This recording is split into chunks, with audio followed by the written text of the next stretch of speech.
تمتوني بلولاي عمق بحري حصاري ريندي درسلك ذا فخري وآخر زيت منزشن اندوازا وقا غفلا اندي تتامي مكانزا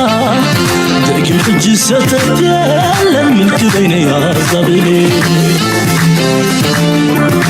قلف يا ميتا قلف يورينا حدا ولا اسمرا زركب الصليب قلبي بالانتقالا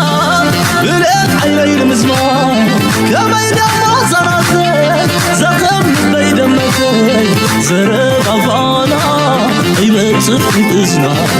إزناناتي عمبابا يلا لا قربا ورماي رساس يلا ما قربا ناطق قول قويت حاريني سبيح عقلوك من زعفلي رب دامي وحس فقنا سبعقي بلون كفلا لينا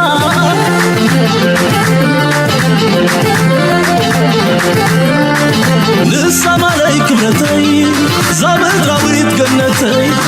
بطوا بجخو كم صوت بلادي أفضراوي علمي ماني وربيو أبتني ستاح ملك المئة دفعي بالكندا زحر الله تموت كم أملا كم تأملا نسايا والبلي نسايا والبلي نسايا والبلي نسايا والبلي لسا مالي كبرتي صابت راويت جنتي قبت وابجخو كم تطول عليك أفض راوي علمي من يربيو أبقيت ستاح ملك المئة تفعي بالكندا ولا يدعى يدعي انكم اغنيا صابر بالي نسايا والولي نسايا والولي نسايا والولي نسايا كتبازي حكيم سلام تخطاتلتنا ايزي channel كما يتخونو صبوك تكونو ناي وترو تمنيتنان باغنانيو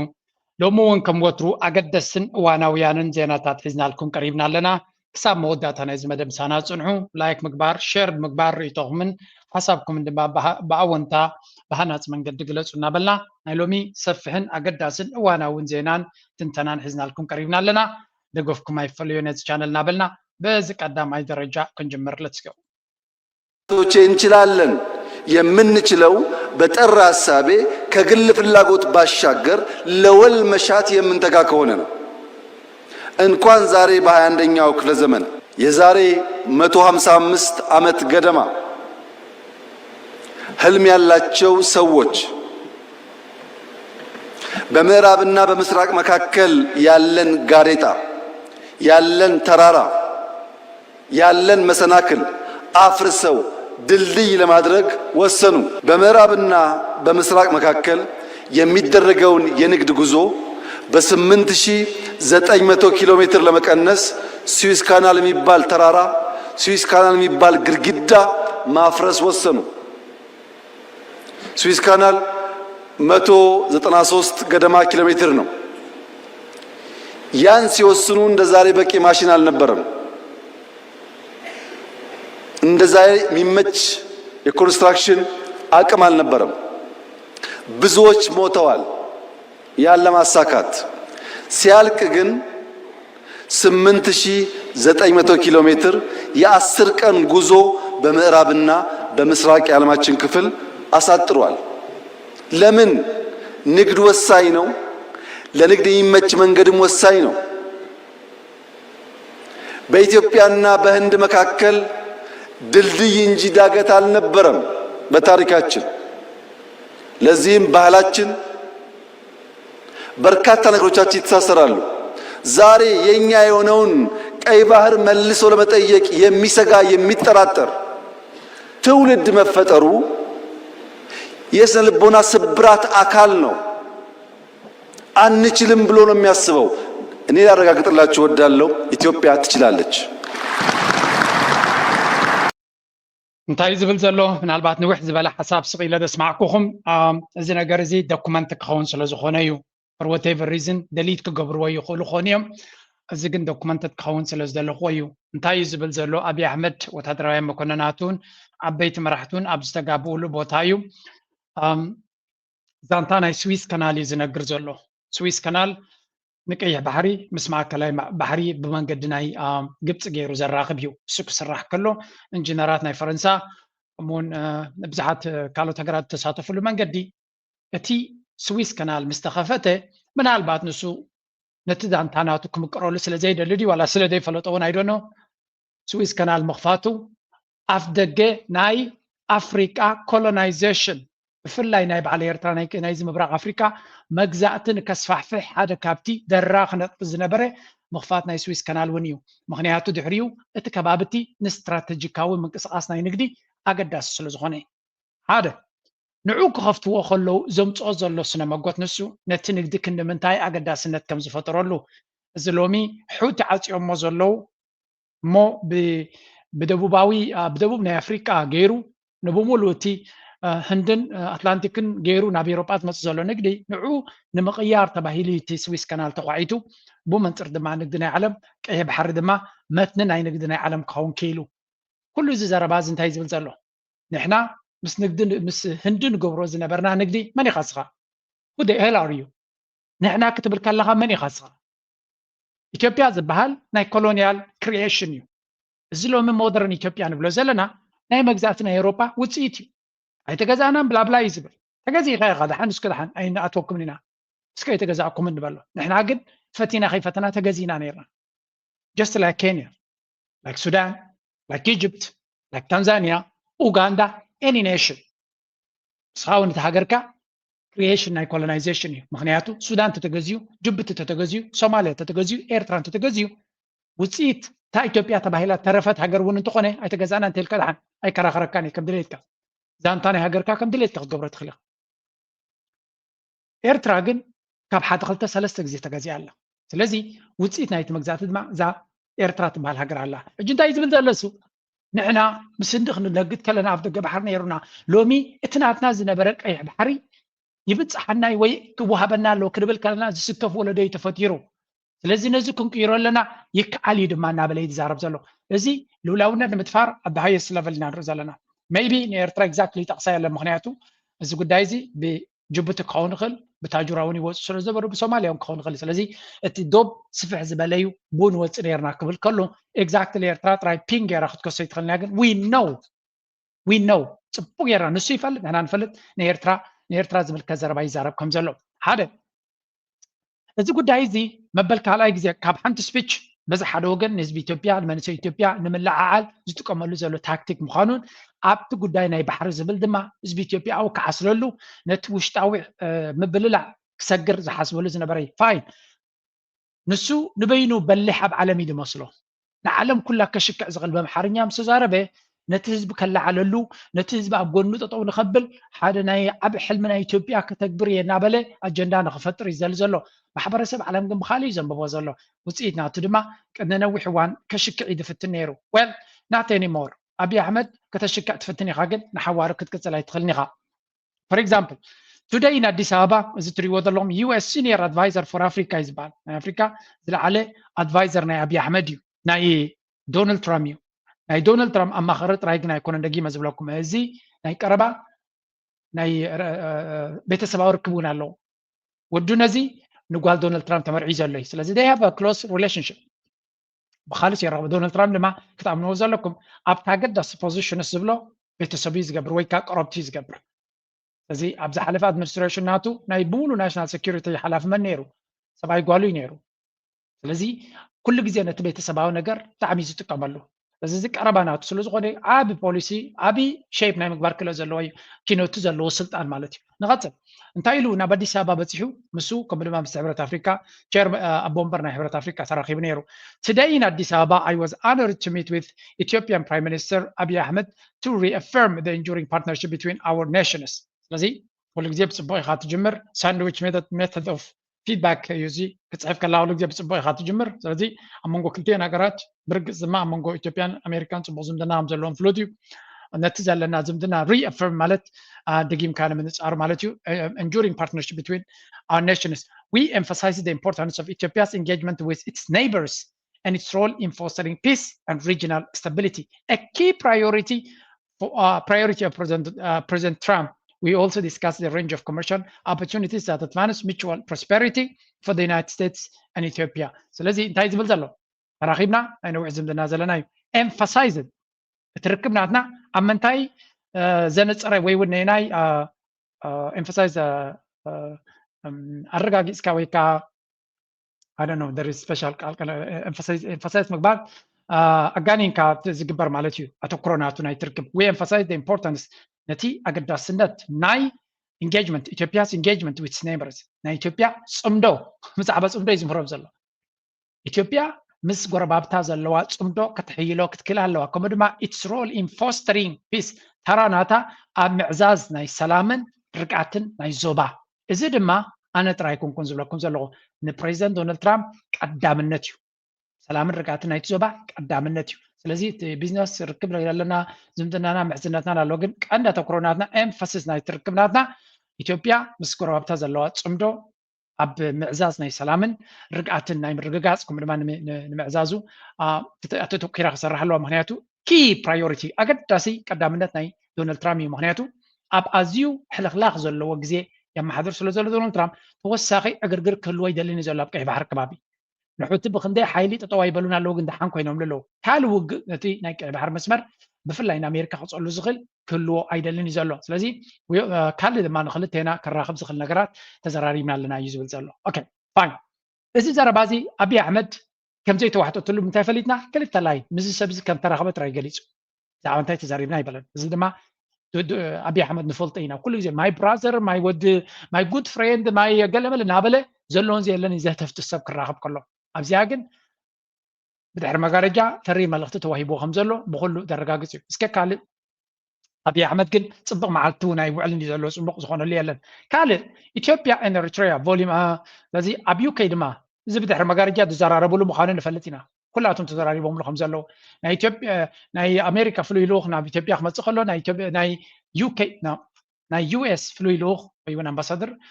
ናብ ፍሉይ ኣማኻሪ ናብ ኣቢ ከይዱ ምስ ኣቢ ክራኸብ ከሎ ናይ ዩኬ ፎሬን ሚኒስተር ዴቪድ ላሚ ዝበሃል ድማ ብመንገዲ ናቱ ዘውፅኦ ማለት እዩ ኣብዚ ኣብቲ ዌብሳይቶም ወፂኡ ዝነበረ እቲ ባይቶ ናይቲ ሃገር እውን ከም ተዘራረበሉ so my lords the UK does not support ኣብዚ ሕቶ እንታይ ኢሎም ሓቲቶማ ነይሮም ደሪና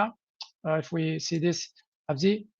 to ask His Majesty's government whether they are monitoring the escalating tensions between Ethiopia and Eritrea and what steps they are taking to reduce the risk of renewed cross-border conflict and protect civilians in the region. ስለዚ ብዛዕባ ኣብ መንጎ ኤርትራን ኢትዮጵያን ኤርትራ ሓንቲ ትገብር የላን ግን ድሓን ኣብ መንጎ ኤርትራን ኢትዮጵያን ዝቕፅል ዘሎ ቴንሽን ማለት ወጥሪ እናረሰነ ዝኸይድ ዘሎ ወጥሪ ከምኡ ድማ እንታይ ዓይነት ስጉምቲ ክወሰድ ይኽእል ነቲ ዘሎ ሪስክ ወይ እውን ዘሎ ፀገም ሓደ ናይ ክልተ ሃገራት ኩናት ኣብ ልዕሊ ህዝቢ ይኹን ኣብ ልዕሊ ሲቪል ድማ ብዙሕ ሽግር ክፈጥር ዝኽእል ኢሎም ምስ ሓተትዎ and then the UK does not support actions by any party that would bring conflict or instability to the region. Alongside partners, we continue to monitor the situation closely to warn both countries about the risk of inflammatory action and to urge constructive dialogue. So let's dive into ነዚ ኩነታት እዚ ብቀረባ ይከታተልዎ ከም ዘለውን ብዝኾነ ይኹን ናብ ኩናትን ናብ ወጥርን ከምኡ ድማ ናብ ግጭትን ክወስድ ዝኽእል ኢንፍላሜቶሪ ዘረባ እዚ ድማ ነቲ ፕሮፓጋንዳ ዝግበር ዘሎ ነገራት እውን ክውገድ ከም ዘሎ ሪስክ ኦፍ ኢንፍላሜቶሪ አክሽን ዝዝረብ ዘሎ ዕግርግር ናብ ኩናት ክቕየር ስለ ዝኽእል ነዚ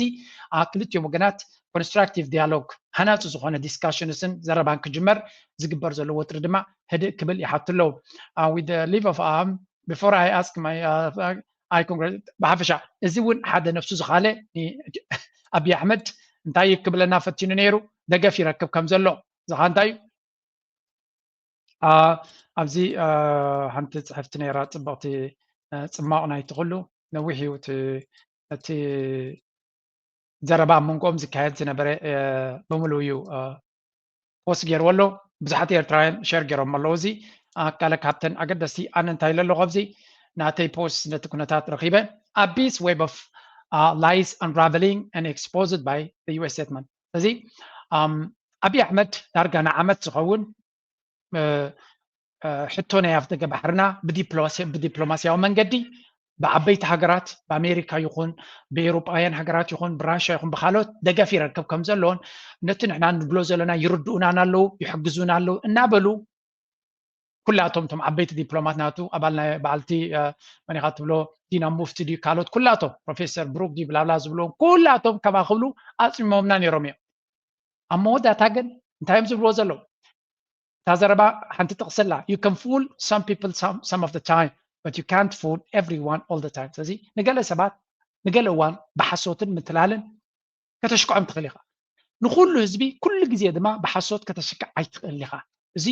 ዝተረጋገፀ ሓቂ እዩ ስለዚ Abiy Ahmed's year-long propaganda that the US, Europe or Russia supports his reckless Red Sea adventurism has been shattered. The latest US statement from Addis Ababa is crystal clear. Tone down, respect international law and seek peace. ስለዚ እንታይ ኢሎም ኣለው ኤውሮጳ ከምኡ ይኹን ራሽያ ካልኦት ሃገራት ኣሜሪካ ዩኬ ዝድግፎ ከምዘየለ ነቲ ናቱ ብጎበጣ ገይሩ ሓይሊ ባሕሪ ክሃንፅ ኣብ ዘይልኡላዊ መሬት ናቱ ዓለም ለኻዊ ሕጊ ጥሒሱ ብዝኾነ ይኹን ቤት ፍርዲ ከይፈተነ ብዲፕሎማሲ ኣብ ደገ ባሕሪ ክረክብ የኢሉ ብፍላይ ናብ ኤርትራ ናብ ዓሰብን ዝገብሮ ዘሎ ወላ ሓደ ዝድግፎ ሓይሊ ከምዘየለን ሕጂ ድማ ነቲ ፅቕ ኢሎም ዝሪእዎ ነበሩ ሄይ ኣገባብካ ቀይር ትከኽዶ ዘለካ ሓደገኛ እዩ ነቲ ዞባና ነቲ ንሕና ንደልዮ ረብሓ እውን ዘኽስር እዩ ስለዚ ብዓለም ለኻዊ ሕጊ ተኸቲልካ ኮመርሻል ኣክሰስ ክትሓትት ትኽእል ኢኻ ሽኑ ዝሓልፍ ግን የለን ንሰላምን ርግኣትን ክፀራ ኣለካ ኢሎም ኣለው ገለ ካብቲ ሓሶት ኩሉ ግዜ ደጋጊምና ንዓለም ከነፍልጦ ዘለና ናይ ኣቢይ ሓሶት መጀመርያ ፌክ MOU ዘይሕጋዊ ዘይቅቡል memorandum of understanding ገይረ ኢሉ claimed that Ethiopia gained sea access praise the Lord ስለዚ ኣብ ደገ ባሕሪ ረኺብና ኢና ንኣምላኽ ምምስጋን ጥራይ ዘድልየና ብምባል ንዓለም ሙሉእ ብቴሌቭዥናቱን ብኩሉ መንገድን ኣታሊሉ ኣብ መወዳእታ ባሕሪ ረኸበ ገለ ይረኸበ ኩላ ነገር ጥሒላ ማይታ ማለት እዩ ድሕሪኡ ካልእ ተወሳሳሊ ንኩሎም ምዕራባውያን ሃገራት ዝነበሮም ንፋኖ ኣብ ውሽጢ 3 ሰሙን ክውድኦ ምዃኑ ቀሊል ነገር እዩ ኣብ ውሽጢ 3 ሰሙን ዓፅየ ክውድኦ የለ ነይሩ so promised to crash Fano in 3 weeks 2 years later ድሕሪ 2 ዓመት Fano is stronger than ever ፋኖ ኣብዚ እዋን እዚ ምሽ ኣቢ ክድምስሶ ፋኖ ንኣቢ ክግምጥሉ ከም ዝኽእል እዩ ዘሎ ትተኽእሎ እዚ ካልእ ሩኡይ ዝኾነ ሓሶት ኣባይታ ድማ ብግምጣሉ ዘሎ ሳልሳይ Eritrean coast myth blamed Eritrea for denying access in reality Eritrea rejected his delusional naval base request እዚ ከምኡ ድማ ኤርትራ ኣክሰስ ወይ እውን ኣብ ደገ ባሕሪ ንኽጥቀም ከም ዝኽልከሎ ተገይሩ ብኣሽሙር ብዙሕ ግዜ ይዛረብ ነይሩ ተሓቂ ግን ሚድያ ናይ ኣቢ ከም ዘውፅኦ እንታይ ኢሎም ኤርትራ ኣብ ደገ ባሕሪ ትጥቀም ኢላቶ ናቫል ቤዝ ሓይሊ ባሕሪ ንክሃንፅ ጥራይ ከልኪላቶ ስለዚ እዚ እውን ሓደ ካብቲ ኣጀንዳናት እዩ ኣብ መወዳእታ ድማ እዛ ሎሚ ሕጂ ወፂኣ ዘላ UN ምዕራባዊ ዓለም ይድግፈኒ ዝብላ ዝነበረ lied that the US UK backed his adventurism ማለት ጎበጣ ጌርካ ኣብ ደገ ባሕሪ ናይ ካልኦት ምውሳድ ማለት but the US UK told him respect law seek commercial access like Djibouti okay ስለዚ ንዓለም ብዓለም ለኻዊ ሕጊ ብኮመርሻል ሕጊ ብናይ ቢዝነስ ሕጊ ከይድካ ካብ ጅቡቲ ዲኻ ካብ ኬንያ ከም ትወስዶ ዘለካ ጌርካ ኣብ ደገ ባሕሪ ድለ ኢሎም እዮም መሊሶምሉ ስለዚ ኩሉ እቲ ዝሕስዎ ዝነበረ ዘደጋጊምና ኤክስፖዝ ምግባር ናትና ስራሕ እዩ ኣብ መወዳእታ ሃርድ ትሩስ ኣቢ ማስት ፌስ ተሓቂ ኣቢ ክገጥሞ ዘለዎን ክብድሆ ዘለዎን the world is not jungle ዓለም ከምቲ ንሱ ዝሓስቦ ጫካ ወላ ሓንቲ ደይትፈልጥ ብዝደለዮ ቃላት ገይሩ ክጥብራ ዝኽእል ይመስሎ ኣሎ ተሓቂ ግን ኣብ ዓለም ሕጊ ዝበሃል ኣሎ እቲ ሕጊ እንተጥሒስካ ድማ ንሱ ጥራይ ዘይኮነስ ንብዙሕ ፀልዋታት ስለ ዝገብር ሸለል ኢሎም ክርእይዎ ይክእሉን እዮም ካልእ if Ethiopia has a claim see you in the Hague not on TV ዝኾነ ናይ ሕጋዊ ብፅሒት ኣለኒ ብላብላ ዝብል እንድሕር ኮይኑ ኣብ ቤት ፍርዲ ክረአ ዘለዎ ኣብ ቴሌቭዥን ኣይኮንካን ክትምድር ዘለካ ወይ እውን ኣብ ካልእ ጠራዕራ ኣይኮነን ናይ ብሓቂ ኬስ ኣለካ ኣብ ቤት ፍርዲ ከይድካ ትሓቱ and then ኣብ መወዳእታ Eritrea won't play Abiy's cheap scapegoating games ኤርትራ ድማ ኣብቲ ንሱ ብውሽጣዊ ቅልውላው ናቱ መህደሚ ክገብራ ዝፍትን ዘሎ ኤርትራ ብናቱ ምርስሳን ኣብ ኩናታት እያ ወይ ካልእ ጌራ ኣጀንዳ ክትፈጥረሉ ድሌት የብላ ናብቲ ፀወታ ናቱ ክትኣትወ ይትኽእልና ዘላ award Abiy and his general award to ልቦና ወይ እውን ኣገዳሲ ኣብ መተሓሳሰቢ ንኣብን ጀነራላቱን Eritrea knows you better than you know yourself ኤርትራ ካብቲ ንስኹም ንነፍስኹምን ንሃገርኩምን ንሰራዊትኩም ትፈልጥዎ ንላዕሊ ከም ትፈልጠኩም ፀገማትኩምን ውጥቀትኩምን ሽግርኩም ፅቡቅ ጌራ ትፈልጦ Your house of cards is collapsing. Don't drag neighbors into your fall. ስለዚ ገዛኻ بعالخا تقاصلون تطفون الله ابتنس خاص فتر كي حوي احنا مسخاتنا كنقاصل اي تعدمنا اين اتنا دما سالساي if you are in a hole stop digging ስለዛ ሞዳ دما دقيقه مدغاغين بزبلو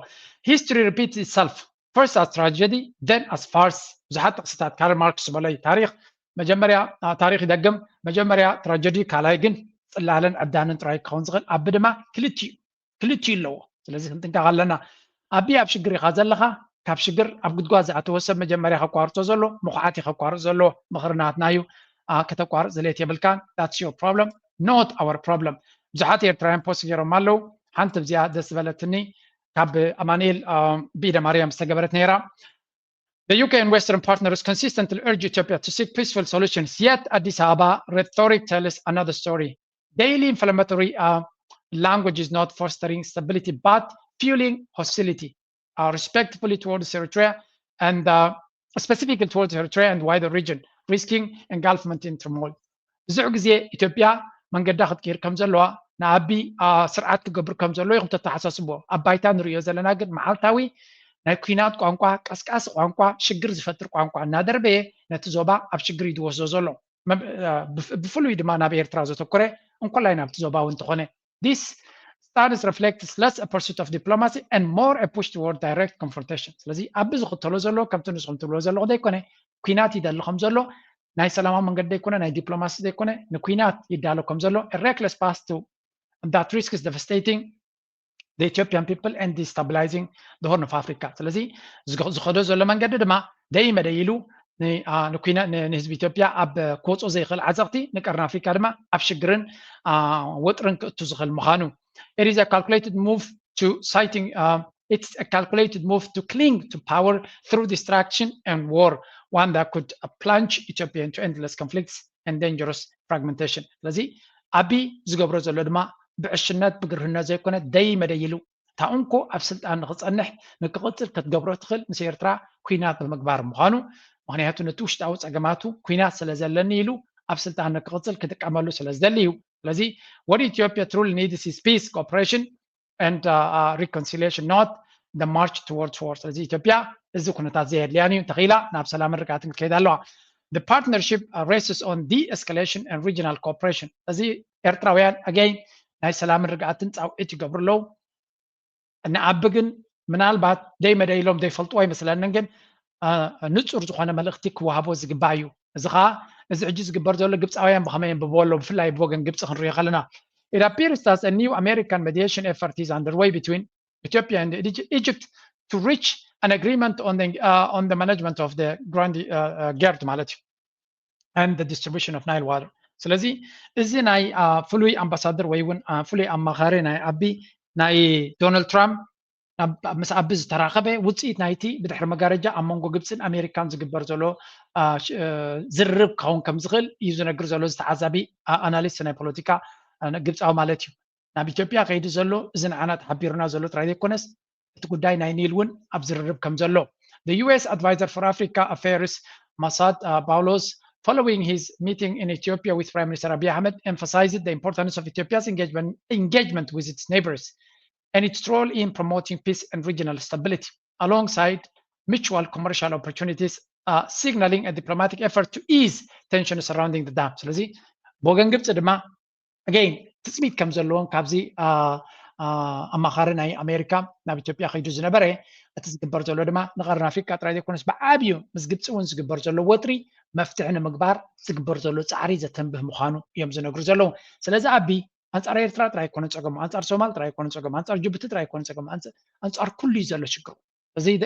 ኣሜሪካ ድማ ኣብዚ ኩነታት እዚ ኣጆኻ ክብልዎ ዝኽእሉ መንገዲ የብሎም እዚ ስርዓት ግበር ጥራዮም ክብልዎ ዝኽእሉ the US had previously engaged in official mediation during እዚ እንታይ እዩ ኣሜሪካ ብዙሕ ፃዕሪ ገይረ ናይ ዶናልድ ትራምፕ ምሕደራ ንፁር እዩ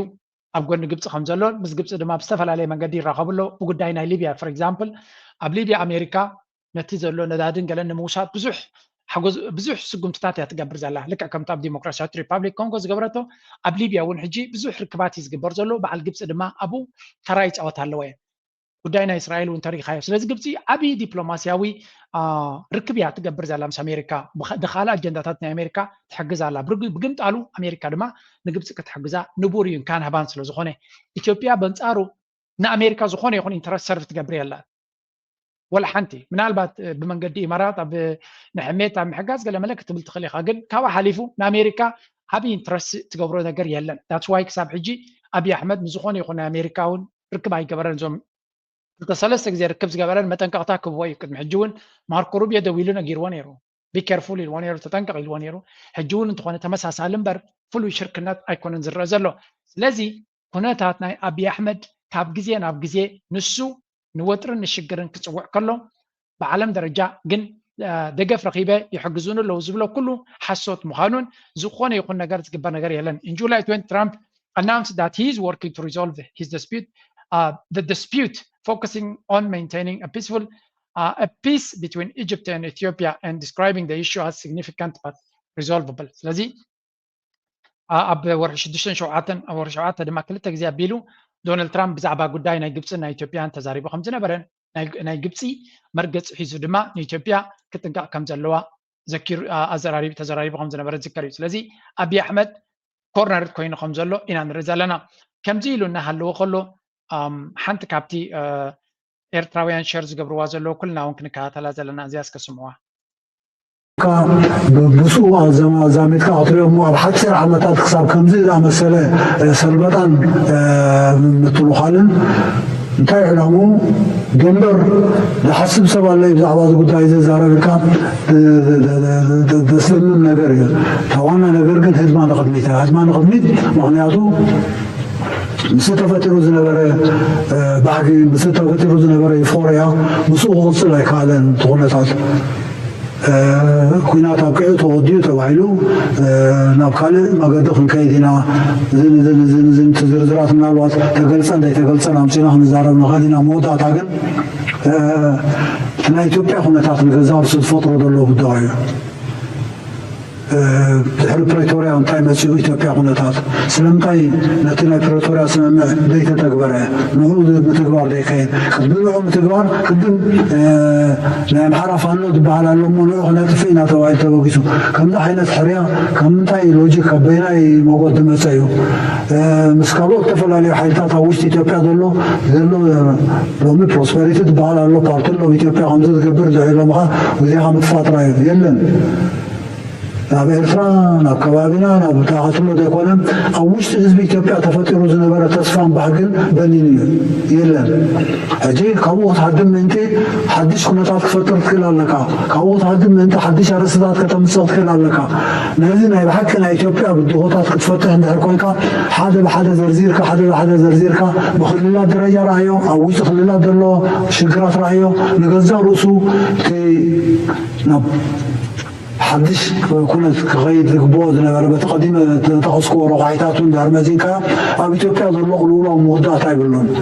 እንታይ እቲ ናይ ድሕነት ቅልውላው ናይ ፀጥታ ቅልውላዋት ናይ ቁጠባ ቅልውላዋት በዝን በትን ተኪብካ ተኻኺብካ ክፍታሕ እውን ዝከኣል ኣይኮነን ኣብ ውሽጢ ዘሎ ፀገማት መወዳእታት ዘይብሉ ንዕኡ ገዲፍካ ሕጂ ንኤርትራ ተኸስስ ኤርትራ ከምዚ ትገብር ኣላ ሓንሳእ ምስ ትግራይ ተሳንያ ከምዚ ትገብር ኣላ ሓንሳእ ንፋኖ ከምዚ ትገብር ኣላ ሓደ ከምዚ ትገብር ኣላ ንገዛ ርእሱ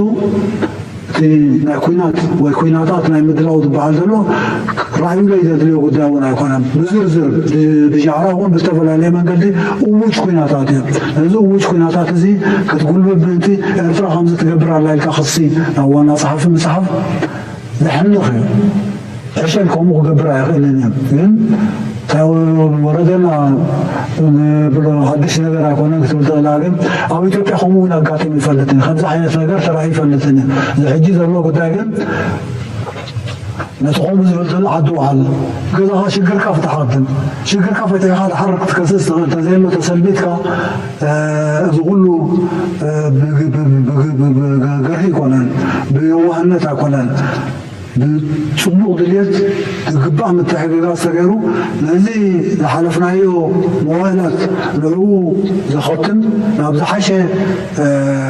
مسعي وصلنا زمنا خل مسرت علينا سقامة خل يلي بلنا كنا ترى يبلنا لنا كانوا وفر لنا سوايلو تسريع له عندي حمتات أمودات نعو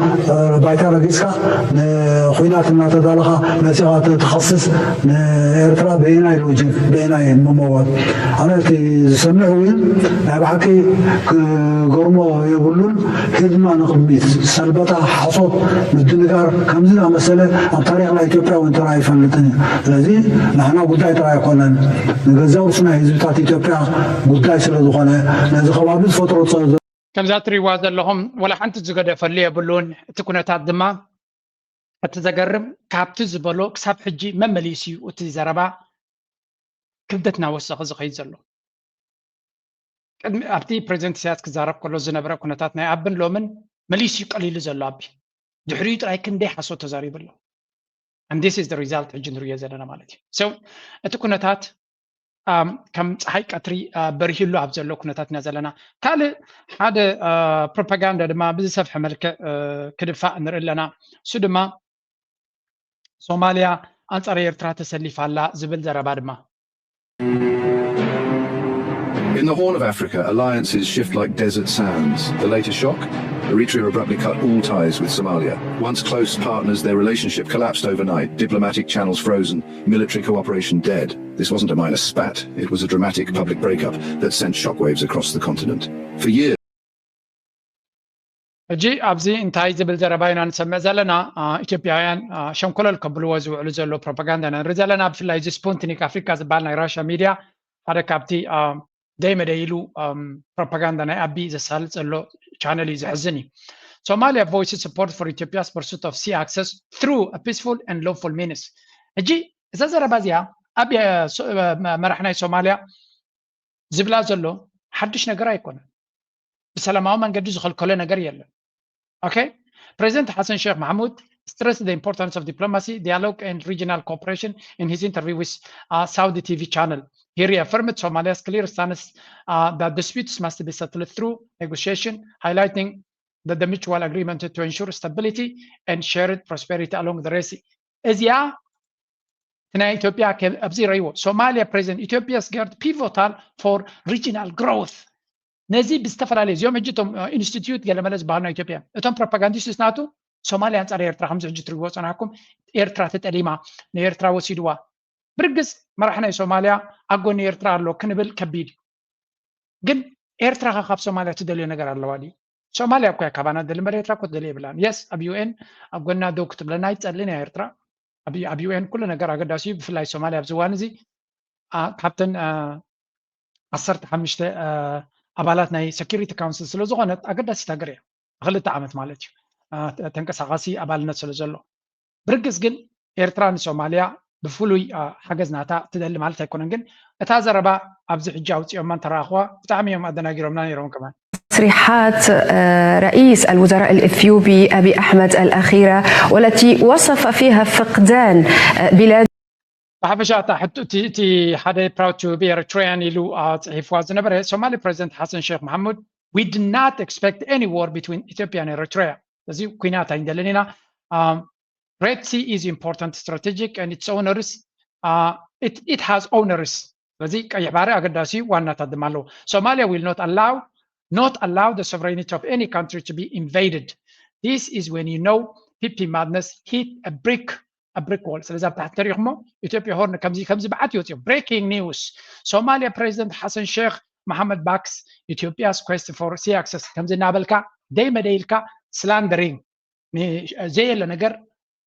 تويست جيركا شون كل المبالن جيجا حبريتا من زحن نبور تريو قين زلوا PP أب عالمنا PP بحفشة دارجانت ميديا خا بزحس لزلوم هاي مدنجار عقمناتهم أزيو عبي ولا كان حدا معلتي نوعدا ساعات نستوى سنة زي قصة تقوني ناي سوماليا ما راح ستيل بس إيرترا زلو ركب نتصور هاي كونن زلو شتت قبل كابي إيرترا يفتن كم زلو ندري لنا أنا إمارات أعطلو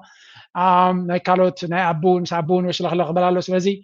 بحفشة تملكتات على يجن أبكم عينت بروباغندا زوتو نيرترا نخط ورح الرأي قبل جن ንበዓሉ ተገንጢላ ክትመፅኦ ትኽእል ፀገም ስለ ዝኾነት ክገብሮ ዝኽእል ኣይመስለኒ ምክንያቱ ብግምጣሉ ዋጋ ከተኽፍሎ ስለ ትኽእል እስከ ሕጂ Saudi Arabia and Pakistan have signed a mutual defense pact just days after Israel's strike on Qatar. The deal was signed by Saudi Arabia's Crown Prince Mohammed bin Salman and Pakistan Prime Minister Shehbaz Sharif in Riyadh on Wednesday. The agreement says an attack on one country will be considered an aggression against both, and it also aims to enhance their security and develop defense cooperation. The deal comes 2 days after a joint session between the Arab League and the Organization of Islamic Cooperation was called following Israel's attack on Hamas leaders. እዚ ንሪኦ ዘለና ድማ ካልእ ሓደ ኣገዳሲ ምዕባለ ኣብ ማእከላይ ምብራቕ ኢና ንርኢ ዘለና ሃገራት ዓረብ ናይ ጥቡቕ ሽርክነት ምስ ኣሜሪካ ዝነበረን ሃገራት ኣብ ዘይደለዮ ዘይኮነሲ ቀደም ዝሓስቦ ዘይነበራ ኩነታት ክኸዳ ይረኣያ ኣለዋ ቀጠር ድሕሪ ምህራማ ብእስራኤል ሃገራት ዓረብ ናይ ኣሜሪካ ሰኪሪቲ ጋራንቲ ዝበሃል ፋንታዚ ምዃኑ ተረዲዎም ኣሎ ካብ ኣሜሪካ ቀልጢፎም ክወፁ ከም ዘይክእሉ ይፈልጡ እዮም ግን ሙሉእ ብሙሉእ ኣብ ኣሜሪካ ተኣማሚኖም ክኸዱ ከም ዘይክእሉ ተረዲዎም ኣሎ ሓደ እዚ ንሪኦ ዘለና ኣብ መንጎ ስዑድያን ፓኪስታንን ዝተገበረ ናይ ሴኪሪቲ ዲል ዝግበር ዘሎ እዩ እንታይ እቲ ሴኪሪቲ ዲል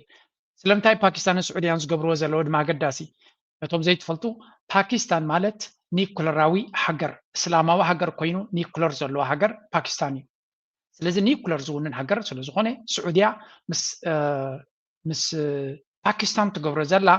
ኒኩለር ስለ ዘይብላ እስራኤል ድማ ኒኩለራዊ ሓይል ስለ ዝኾነ እዚ ሴኪሪቲ ዲል ኣገዳሲ ንዖም ስማዩ In Doha last week, Rashid Wali Chanjoy is a former brigadier in Pakistan's army and director of research at the Islamabad Policy Research Institute. He's joining us from Islam. And Pakistan have now signed a formal mutual defense pact in a move that majorly strengthens a decades-long partnership between both the countries. According to an official statement, this agreement aims to develop aspects of defense cooperation between the two countries and strengthen joint deterrence against any aggression. እዚ ስምምዕ ተገይሩ ዘሎ ድማ ፓኪስታን ሓደ ኒኩለራዊ ስቴት ስለ ዝኾነ ሓያል ምዃኑ ወታደራዊ ዓቕሚ ድማ ኣብዚ ቀረባ ምስ ህንዲ ዝተገበረ ወታደራዊ ግርጭት ወታደራዊ ዓቕሚ ናይ ፓኪስታን ቀሊል ከም ዘይኮነ ዘመስከረ እዩ ነይሩ ስለዚ ኒኩለራዊ ሃገር እዩ ፕላስ ሓያል ወታደራዊ ዓቕሚ ኣለዎ ብዝሒ ህዝቢ ኣለዎ ስለዚ ክልቲአን ሃገራት ሓበራዊ ምክልኻል ስለዚ ንፓኪስታን ንስዑድያ ዝሃረመ ንፓኪስታን ከም ዝሃረመ ንፓኪስታን ዝሃረመ ድማ ንስዑድያ ከም ዝሃረመ ዝኣመሰለ ናይ ሴኪሪቲ ኮኦፐሬሽን ዲል ገይሮም ከም ዘለዎ እዩ ዝንገር ዘሎ እዚ ድማ ብዙሓት ሰባት ጌም ቼንጀር እናበሉ ዝገልፅዎ ዘሎ ምክንያቱ እስራኤል ሓደ ካብቲ ዝነበሮም ዓቕሚ the agreement states that any aggression against either country shall be considered an aggression against both ስለዚ እስራኤል ብዝኾነ ይኹን መንገዲ ወይ እውን ካልእ ሓይሊ ንስዑድያ እንድሕር ሃሪሙ ንፓኪስታን ከም ዝሃረመ ንፓኪስታን ዝሃረመ ድማ ንስዑድያ ከም ዝሃረመ ዝኾነ ሃገር ማለት እዩ ከምኡ ዓይነት ዲል እዮም ገይሮም ዘለው ንፓኪስታን ኣገዳሲ እዚ ምክንያቱ ስዑድያ ቁጠባዊ ጭዋዳናቱ ከምኡ ድማ ዲፕሎማስያዊ ጭዋዳናቱ ቀሊል ኣይኮነን ፓኪስታን ድማ ሓያል ወታደራዊ ዓቕሚ ዘለዎ ሃገር እዩ ዋላ ካብ ብቁጠባ መዓት ሽግር ዘለዎ እንትኾነ ስለዚ እዚ ዓይነት ዲልስ ዝግበር ዘሎ ድማ እስራኤል ነቲ ኣሜሪካ ፈጢራትሎም ዝነበረት ናይ ሓሶት ኮንፊደንስ ጥዋዕዋዕ ስለ ዘበለቶ ሃገራት ዓረብ መዋፅኦ ክደልያ ምስ ካልኦት ቀደም ዝንዕቆን ዝነበሩ ወይ እውን ቀደም ዘተኣማምንኦም ዘይነበራ ዝበሃል ሃገራት ጥቡቕ ዝምድና ንክፈጥሩ ይግበር ኣሎ ናይ ስዑድያ ወራሲ ዓራት ኤምቢኤስ መሐመድ ቢን ሰልማን ኣብዚ ርክብ ኣብ ቀጠር ዝተገበረ ምስ ናይ ኢራን ተራኺቡ ከም ብሓድሽ ከም ተዘራረበ ዝንገር ስለዚ ምስ ኢራን ንዓመታት ከም ፀላእቲ ተቆፂሮም ኣብ ምትፍናን ዝነበሩ ነቲ ዝነበረ ሪስክ እቲ እንኮ ዝዓበየ ሪስክ ናቶም ኢራን ወይ ካልእ ከም ዘይኮነ ፈሊጦም ኣሎ ወይ እውን ሕቲ ከም ዘይኮነ እንታይ ዳ እስራኤል እቲ ሪስክ ናቶም they know this every one of them እቲ ዝዓበየ ሪስክ ናቶም እስራኤል ምዃኑ ተረዲዎም ኣሎ እዚ ድማ እንታይ ዝፈጥር ዘሎ ነቲ ናይ እስራኤል መራሒ መመሊሱ ከም ዝንፀል እቲ ሃገር ድማ እቲ ዝነበራ ናብ ኣብርሃም ኣኮርድስ እናተባሃለ ካልእን ዳርጋ ዓብዪ ምስ ሃገራት ዓረብ ዝምድና ፈጢሩ ጥዑይ ዝኾነ ሽርክነት ገይሩ ብሰላም ክነብር ዘሎ ተኽእሎ ንዑ ኣጥፊኡ ከም ብሓድሽ ኣብ ወታደራዊ ምትፍናን ከምኡ ድማ ኣብ ሕለፍያ ዝኾነ ሜንታሊቲ ኣተሓሳስባን ፖለቲካን ንክኣትዉ ይገብሮም ከም ዘሎን ኣብ ዝሓለፈ ናይ ግብፂ መራሒ ኣብቲ ዋዕላ ንእስራኤል ኤነሚ ስቴት ወይ እውን ናይ ፀላኢት ሃገር ብምባል ከም ዝገለፀ ዝዝከር ኮይኑ ኣብ መቐፀልታ ናቱ ድማ እዚ ንሪኦ ዘለና ኩነታት እዩ ስለዚ ስዑድያ ምስ ፓኪስታን ዝገበረቶ ብርግፅ ኣሜሪካ ብቐረባ ትከታተሎ ከም ዘላን ፓኪስታን ድማ ምስ ኣሜሪካ እውን ፅቡቅ ሽርክነት ዘለዎ ስለዝኾነ ክንዲ ዓብ ፀገም ክኾኖም ኣይክእልን እዩ ግን ፓኪስታን ከዓ ምስ ቻይና እውን ርክብ ዘለዎ ሃገር እዩ ስለዚ the game እቲ ኣገባብ ኣቀያይራ ናይ ኩነታት ካብ ግዜ ናብ ግዜ ኣገራምና ኮነ ዝመጽእ ዘሎ ኩሉ ዝንሪዮ ዘለና ድማ ነቲ ከባቢ ሓደገኛ ክገብሮ ከሎ ከም ኤርትራ ኮይንካ ክትሪኦ ከለካ ግን ሕማቕ ኣይኮነን ኤርትራ እቲ እስራኤል ዝበሃል ኣብ ተረጋጊሉ ዝነበረ ንዓና ሽግር ፈጥረና ዝነበረ ወይ እውን ነቲ ሽግርናትና ምግዳድ ዓብ ግደ ዝነበሮ ክኸውን ከሎ ሕጂ ካልኦት ብድሆታት ብየማንን ፀጋምን ከጋጥሞ ከሎ ኣብ ናቱ ኩነታት ከተኩር ኣብዚ ከባቢና ዘለዎ ፅልዋ ድማ እናወሓደ ክኸይድ ከም ዝኽእል ኢና ንርኢ ዘለና and this is very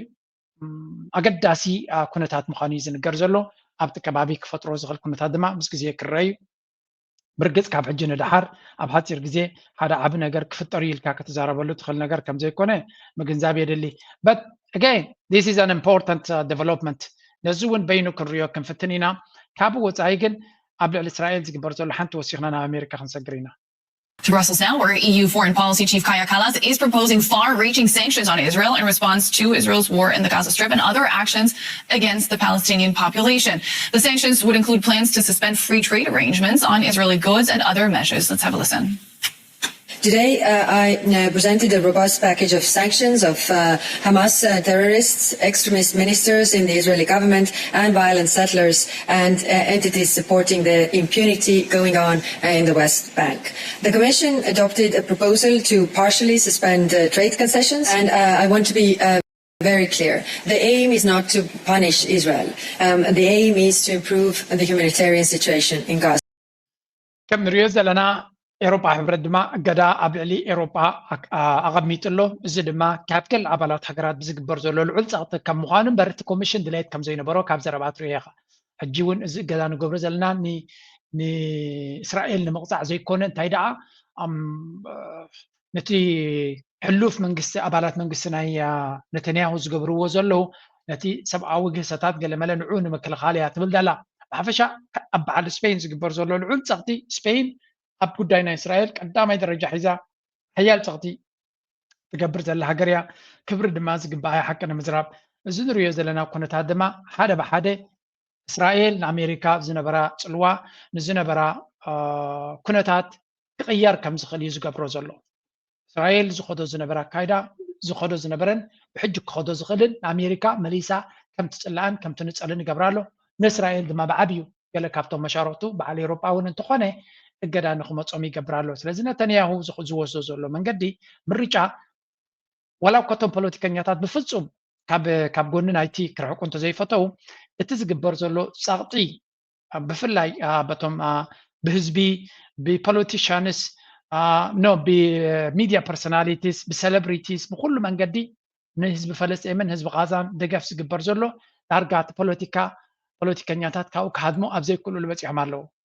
Palestine. Palestine. Together for Palestine. We have to tell the truth on behalf of the people of Palestine. It's always been the artist's role in society to speak out, to risk speaking truth to power. Together, we know that the leaders of ከም ንሪኦ ዘለና ከምዚ ትፈልጥዎም ትኾኑ ትኽእሉ ኢኹም ኣብዚ ዝተፈላለዩ ፕሮሚነንት ሰባት ካብ ኩሉ ፅላት ናይ ሂወት እዮም ነቲ ጉዳይቲ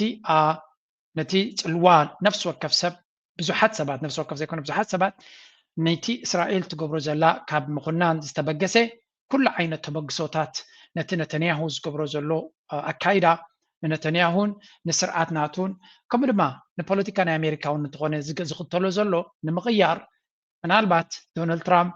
ዘለዎ ስልጣን ዝተወሰነ ግዜ ከም ድሌቱ ክኸይድ ይኽእል ኸውን ግን ኣብ ዝመፅእ ዘሎ ምርጫታት እቶም ደገፍቲ ናቱ ክመፅኦም ዝኽእል ብድሆ ግን ርዱ እዩ I don't know እስራኤል ንኩሉ ፀገም ብገንዘብ ክትፈትሖ ትኽእል ኮይኑ ዝስማዓ ዘሎ every problem ነፍሲ ወከፍ ፀገም ኣብ ሂወት ዘሎ ብገንዘብካ ክፍታሕ ዝኽእል ጌርያ መደምደም ተወሲዳ ዘላ እስራኤል በት እዚ ነገር እዚ ከዋፅኦም ድዩ ኤግዛክትሊ ከምኡ ድዩ ክኸውን ካልእ መንገዲ ድዩ ክኸውን we live this ንግዜ ኢና ክንገድፎ ምክንያቱ ናይ እስራኤል ወይ ናይ ነተንያሁን ስርዓቱን ዘለዎ ኮንፊደንስ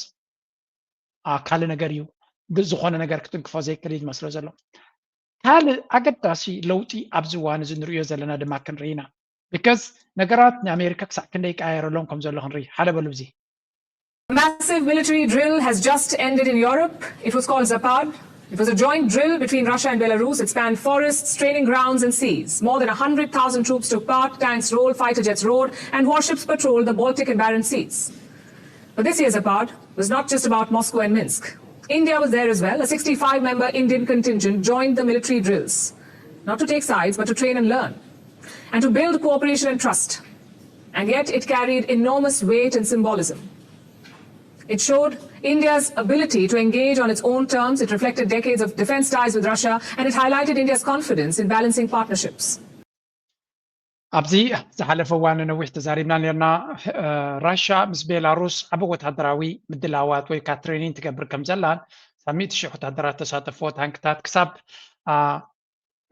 ናይ ኒውክለር ምንቅስቃስ ተራእየሉ ልምምድ ከም ዝነበረን እሱ ድማ ኣብ ዶብ ናይ ፖላንድ ናይ ኔቶ ሃገር ዝኾነ ይካየድ ብምህላው ኔቶ ነፍሱ ዝኻለ ኢስተርን ፍላንክ ኢሉ ምንቅስቃሳት ንክገብር ተገዲዱ ከም ዝነበረን ስለዚ እቲ ኣብ ኤውሮጳ ዝካየድ ዘሎ ኩነታት ካብ ግዜ ናብ ግዜ እናኸፍ ኣብ ዝኸደሉ ዘሎ ኣብቲ ናይ መወዳእታ ደረጃ ናይቲ ልምምድ ህንዲ ምስ ራሽያን ቤላሩስን ዋላ እኳ ንእሽተይቲ እንትኾነ ሽማዊ ግን ኣገዳሲ ዝኾነ ኣብቲ ልምምድ ክትሳተፍ ከም ዝወሰነትን ወታደራት ናታ ድማ ኣብቲ ልምምድ ከም ተሳተፉ እዩ ዝንገር ዘሎ እዚ ድማ ዋሽንግተን ዶናልድ ትራምፕ ንህንዲ ኣፈራሪሁ ካብ ቻይናን ራሽያን ካብ ራሽያ ንኽፈልያ ታሪፍን ገለን ኣብ ዝገብረሉ ዘሎ ዝገደደ ምስ ራሽያ ወታደራዊ ልምምድ ክትገብር ምውሳነ ህንዲ ድሮ እቲ ኣሜሪካ ክትገብሮ ትፍትን ዘላ ኩነታት እናረኣየቶ ካብ ቅድሚ ዓይና ይጠፍእ ከም ዘሎ እያ ትርኢ ዘላ ኣሜሪካ ፅልዋናታ ክሳዕ ክንደይ ብድሆ ገጢምዎ ከም ዘሎ በዚኻ ትፈልጥ ዶናልድ ትራምፕ ንህንዲ ኣፈራሪሁ ጠቕላላ ምስ ራሽያ ዘለዎ ዝምድና ክትበትኽ ትኽእለሉ ውሳነ ኢሉ ዝወሰኑ እንታይ ፈጢሩ ኣሎ ካብ ራሽያ ነዳዲ ምግዛእ ጥራይ ዘይኮነ ካብ ራሽያ ኣፅዋር ምግዛእ ጥራይ ዘይኮነ ምስ ራሽያ ወታደራዊ ልምምድ ከተካይድ ምውሳና ክንምንታይ ድርቅና ኣንጻር ኣሜሪካ ይግበር ከም ዘሎ ኢኻ ትርኢ እዚ ድማ ንዶናልድ ትራምፕ ልክዕ ርእሱ ስለ ዝሃርሞ ይመስለኒ ናብ ፕራይም ሚኒስተር ናይ ህንዲ ደው ኢሉ ብዛዕባ እቲ ዘሎ ኩነታት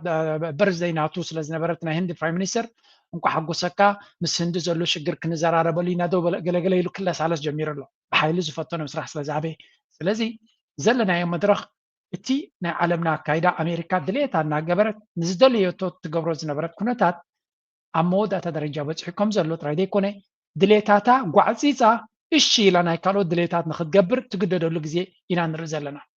እዚ ድማ ሓደ ካብቲ ኣሜሪካ ትኸደሉ ዝነበረትን ፖሊሲ ናታ ብኸመይ ደረጃ ተሃንፅፆ ነይራ ንክትቅይር ካብ ግዜ ናብ ግዜ ትግደደሉ መድረኽ ኢና ንርኢ ዘለና ኩናት ናይ ዩክሬን ራሽያ ትገብሮ ዘላ ምንቅስቃስ ዶናልድ ትራምፕ ክጠጠው ከብለ ኢሉ ፈኪሩ ተዛሪቡ ርክብ ገይሩ ገለ ገይሩ ዋላ ሓንቲ ፍረ ከምፅእ ኣይከኣለን ንቻይና ሓፂና ጠጠው ከነብላ ኢና ብታሪፍ ደገለ ኢሉ ዋላ ሓንቲ ለውጢ ከምፅእ ኣይከኣለን ሕጂ ድማ ኣብ ህንዲ ካብ ግዜ ናብ ግዜ ንሪኦ ዘለና ኣሜሪካ ኣካይዳ ናታ ዶናልድ ትራምፕ ሊሚት ናቱ ደረጃ ናቱ እናተረድኦ ይመፅእ ኣሎ ኣብ መወዳእታ ድማ እዚ ንሪኦ ዘለና ኩነታት ነቲ ናይ ዓለምና ኣካይዳ ኣብ ለውጢ ክገብረሉ ዝኽእል ምዃኑ ኢና ንርኢ ዘለና ናይ ኣሜሪካ ምውዳቕን ዘይምውዳቕን ዘይኮነ ትሕቶ ኣሜሪካ ከይወደቐት እውን ኣካይዳ ናታ ንክትቅይር ተተገዲዳ ነፍሲ ዝኻልእ ፅቡቕ ነገር እዩ ስለምንታይ ኣሜሪካ ቸክ ገብራ ዝኽእል ሓይሊ እንተሎ ኣሜሪካ ተጠንቂቓ ክትከይድ ኣካይዳ ከተነፅር ናይ ፅጋብ ኣካይዳ ንኸይትኸይድ ዝገብራ ስጉምቲ ክመፅእ ከሎ እንታይ ዝገብር ሪስፖንስብል ዝኾነ ሓላፍነት ንክትወስድ ብግምጣሉ ድማ ካልኦት ሃገራት ኣሜሪካ እንድሕር ዘይፈትያተን መወዳእታ ዓለም ከም ዘይኮነ ካልእ ኣማራፂ ስለ ዘለወን ኣሜሪካ ንረብሓ ናታ ብዋጋ ናይ ካልኦት ዘይኮነ ንክልቲኡ ወገናት ከረብሕ ብዝኽእል መንገዲ ሽርክነት ንክትገብር ዝምድናታት ንክትገብር ተገድዳ ዝኽእል ኩነታት ኢና ንርኢ ዘለና ናው ዲስ ኢዝ ነቶም ዓበይቲ ሃገራት ጥራይ ከምኡ ዓይነት ሪስፔክቲቭ ዳላ ንኣሽቱ ሃገራት ክሳዕ ክንዱ ኣይከደትን ደላ ግን ምስ ግዜ መጠን እዚ ነገር እዚ እናቐፀለ ዝኸደ መጠኑ እተን ሃገራት ከም በዓል ቻይና ኣፅቢቓ እናሓየላ ራሽያ እናሓየለ ህንዲ እናሓየለ ኣብ ዝኸደሉ ዘሎ ማልቲፖላር ወርልድ እዩ ዘድልየና ዘሎ ክልተ ሓይልታት ጥራይ ምህላው እኹል ኣይኮነን ሳልሳይ ራብዓይ ሓይሊ ክህሉ ኣለዎ ድሕሪኡ እተን ካልኦት ንኣሽቱ ሃገራት ከም በዓል ኤርትራ ብዙሕ ኣማራፂታት ክህልወን ይኽእል እዩ ኣብ ቁጠባ ማለት እዩ ወታደራዊ እኳ ነፍስኻ ክትክእል ትኽእል ኢኻ ኣብ ቁጠባ ግን ብዙሕ ኣማራፂታት ኣብ ቴክኖሎጂ ብዙሕ ኣማራፂታት ክህልወካ የኽእል ማለት እዩ ስለዚ እዚ ነፍሱ ዝኻለ ኣገዳሲ ስጉምቲ ነይሩ ኣብዚ ቅንያት እዚ ብፖለቲካዊ ክኢላታት ድማ ብዝሰፍሐ መልክዕ ዝዝረብ ዘሎ እዩ ኣይነው እቲ ኩነታት ናብ ኩናትን ጎረብ ኩናትን ዝኸይድ ዘሎ ኩነታት እዩ ዝመስል ግን حدا عبي باور نا عالمنا كودق كله بسقطة وي بزي كلا كوينات يودقني كمحجي كاتراي كوينات يقاطمي نالباتنا أمريكا فولي انتخونا يفلتني بر هذا سوبر باور وتو نخالق كركب كله بسلام راي كوني نيرو بريتش امباير نا عالمنا سوبر باور كوينو كورت كل تجزك قدامين كالاي كوينات قدامين كالاي كوينات عالمنا تخايدو تحري وديو ناي أمريكا بغمدي كهون ويس زجمتاوي ناي كتبا لوتي كجبر وولتي تكونتات ناقص لنا كنكيت كلناي حدا كابتي أمريكا أب مودة درجة بتي حكم زلا زرقن بزح ملكتاتنا ندرج لنا كابو كي وتانا زتري وزلهم حدا أكد تاسي زيناي كوينو زلو سدما واوي زبال ناي واوي زبال حدا أبي ناي تكنولوجي كامباني ناي تشاينا حدا نا أمريكا زر عدن زسنبدن في تعمل غيرلو سدما هواوي أنفيلس AI chip roadmap to challenge NVIDIA's lead. China tech giant released plan for chip lineup through 2028. Huawei said its upcoming AI powerhouse is better than NVIDIA's. China tells companies to stop buying NVIDIA chip with AI uses. ስለዚህ እዚ ንሪኦ ዘለና ክልተ እዩ ሓደ እቲ Huawei ዝበሃል ነቲ NVIDIA ጥራይ ትገብረላ ነቲ ናይ AI ናይ artificial intelligence ውድድር ድማ ኣሜሪካ እያ ክትዕወተሉ እናበለ ዶናልድ ትራምፕ ዝግዕሮ ዘሎ እቲ AI ዝበሃል artificial intelligence ዝበለፀ ክኸውን ሓያል ቺፕስ ናይ ክህልወካ ኣሎ NVIDIA ድማ እቲ ዝበለፀ ቺፕስ ዘፍሪ ዘሎ እዩ ወል ናተኒ ሞር እዚ Huawei ዝበሃል ድማ ተወዳዳሪ ናቱ ዋላ እኳ ሓደ ብሓደ ብብቕዓት ከም ተደይገበሮ ነቲ ዘለዎ ኣኪቡ ብክላስተር ደረጃ ብምግባር ነቲ ናይ NVIDIA ክወዳደሮ ዝኽእል ብቕዓት ናይ artificial intelligence ኣብ ምፍራይ ቴክኖሎጂ ቀሪቡ ከም ዘሎ ክነግር ከሎ መንግስቲ ቻይና ድማ ነዚ ናይ Huawei ጥራይ ተጠቀሙ ናይ እቲ ቺፕስ ካብ NVIDIA ዝመፅእ ዘሎ ካብ ኣሜሪካ ኣይትጠቀሙሉ ብፍላይ ነቶም ናይ AI ካምፓኒስ ስለ ዝበለቶም ኣሜሪካ ቻይና ካብ ኣሜሪካ ወፃኢ ናታ ቺፕስ ገይራ እትፈጥሮ artificial intelligence ንኣሜሪካ ተዛዓብየ ሓደጋ እዩ ተዛዓብየ ሓደጋ እዩ ስለምንታይ ሓደጋ ኮይኑ ኣሎ ዴቪድ ሳክስ ዝበሃል ንኢሎን ማስክ ዓርክዩ ኣማኻሪ ናይ ክሪፕቶ ወይ ናይ ዲጂታል ኣሰትስ ገለ ዝበሃል ንዶናልድ ትራምፕ ከም ማኽሪ ኢሎም ዘምፅዎ ቢልዮነርን ገለ ካብቶም ስማርት ፒፕል ኣብ ኣሜሪካ ዝበሃሉን እዩ እንታይ ኢሉ ፅሒፍ ኣሎ ቅድሚ ሕጂ ኣብ ኩናት ናይ ራሻ ኣሜሪካ ቀልጢፍኩም ምስ ፑቲን ዕርቂ ጌርኩም ነዚ ኩናት ተጠዋብልዎ እንተደየለ ኣብ ዓለም ዘለና ፅልዋ ክሃስስ ኢሉ ነይሩ ነዊሕ ድማ ተመጊቱ ሕጂ ድማ እንታይ ይብላ ኣሎ there was major news from China in the AI race this week. Hade Huawei ዝበሃል introduced a new AI chip to compete with NVIDIA. Two, the Chinese government instructed Chinese companies to stop buying certain NVIDIA AI chips. ስለዚህ ክልተ ውሳነታት ሓደ እቲ ካምፓኒ ናይ Huawei ተወዳዳሪ ቺፕ ከም ዘፍረየ ካልኣይ ድማ መንግስቲ ቻይና ካብ ኣሜሪካ ከይትገዝኡ ይብሎም ኣሎ ንካምፓኒ ብውሽጣዊ ፀገሙ ብውሽጣዊ ቺፕስ ክሰርሑ ከም ዝኽእሉ ይገብሮም ኣሎ ስለዚ እቲ ውድድር በብናትካ ቴክኖሎጂ ስለ ዝኾነ ኣሜሪካ ጠቕላላ ቁፅፅር ክህልዋ ኣይኮነን ስለዚ እንታይ ይብላ ኣሎ taken together the message is clear China is not desperate for our chips it is producing its own and intends to compete globally into the semiconductor market NVIDIA still has a substantial lead according to most analysis but Huawei is using the networking prowess to remain competitive in particular Huawei compensates for weaker individual chips by clustering more chips together እንታይ ዝብሎም ዘሎ ንኣሜሪካ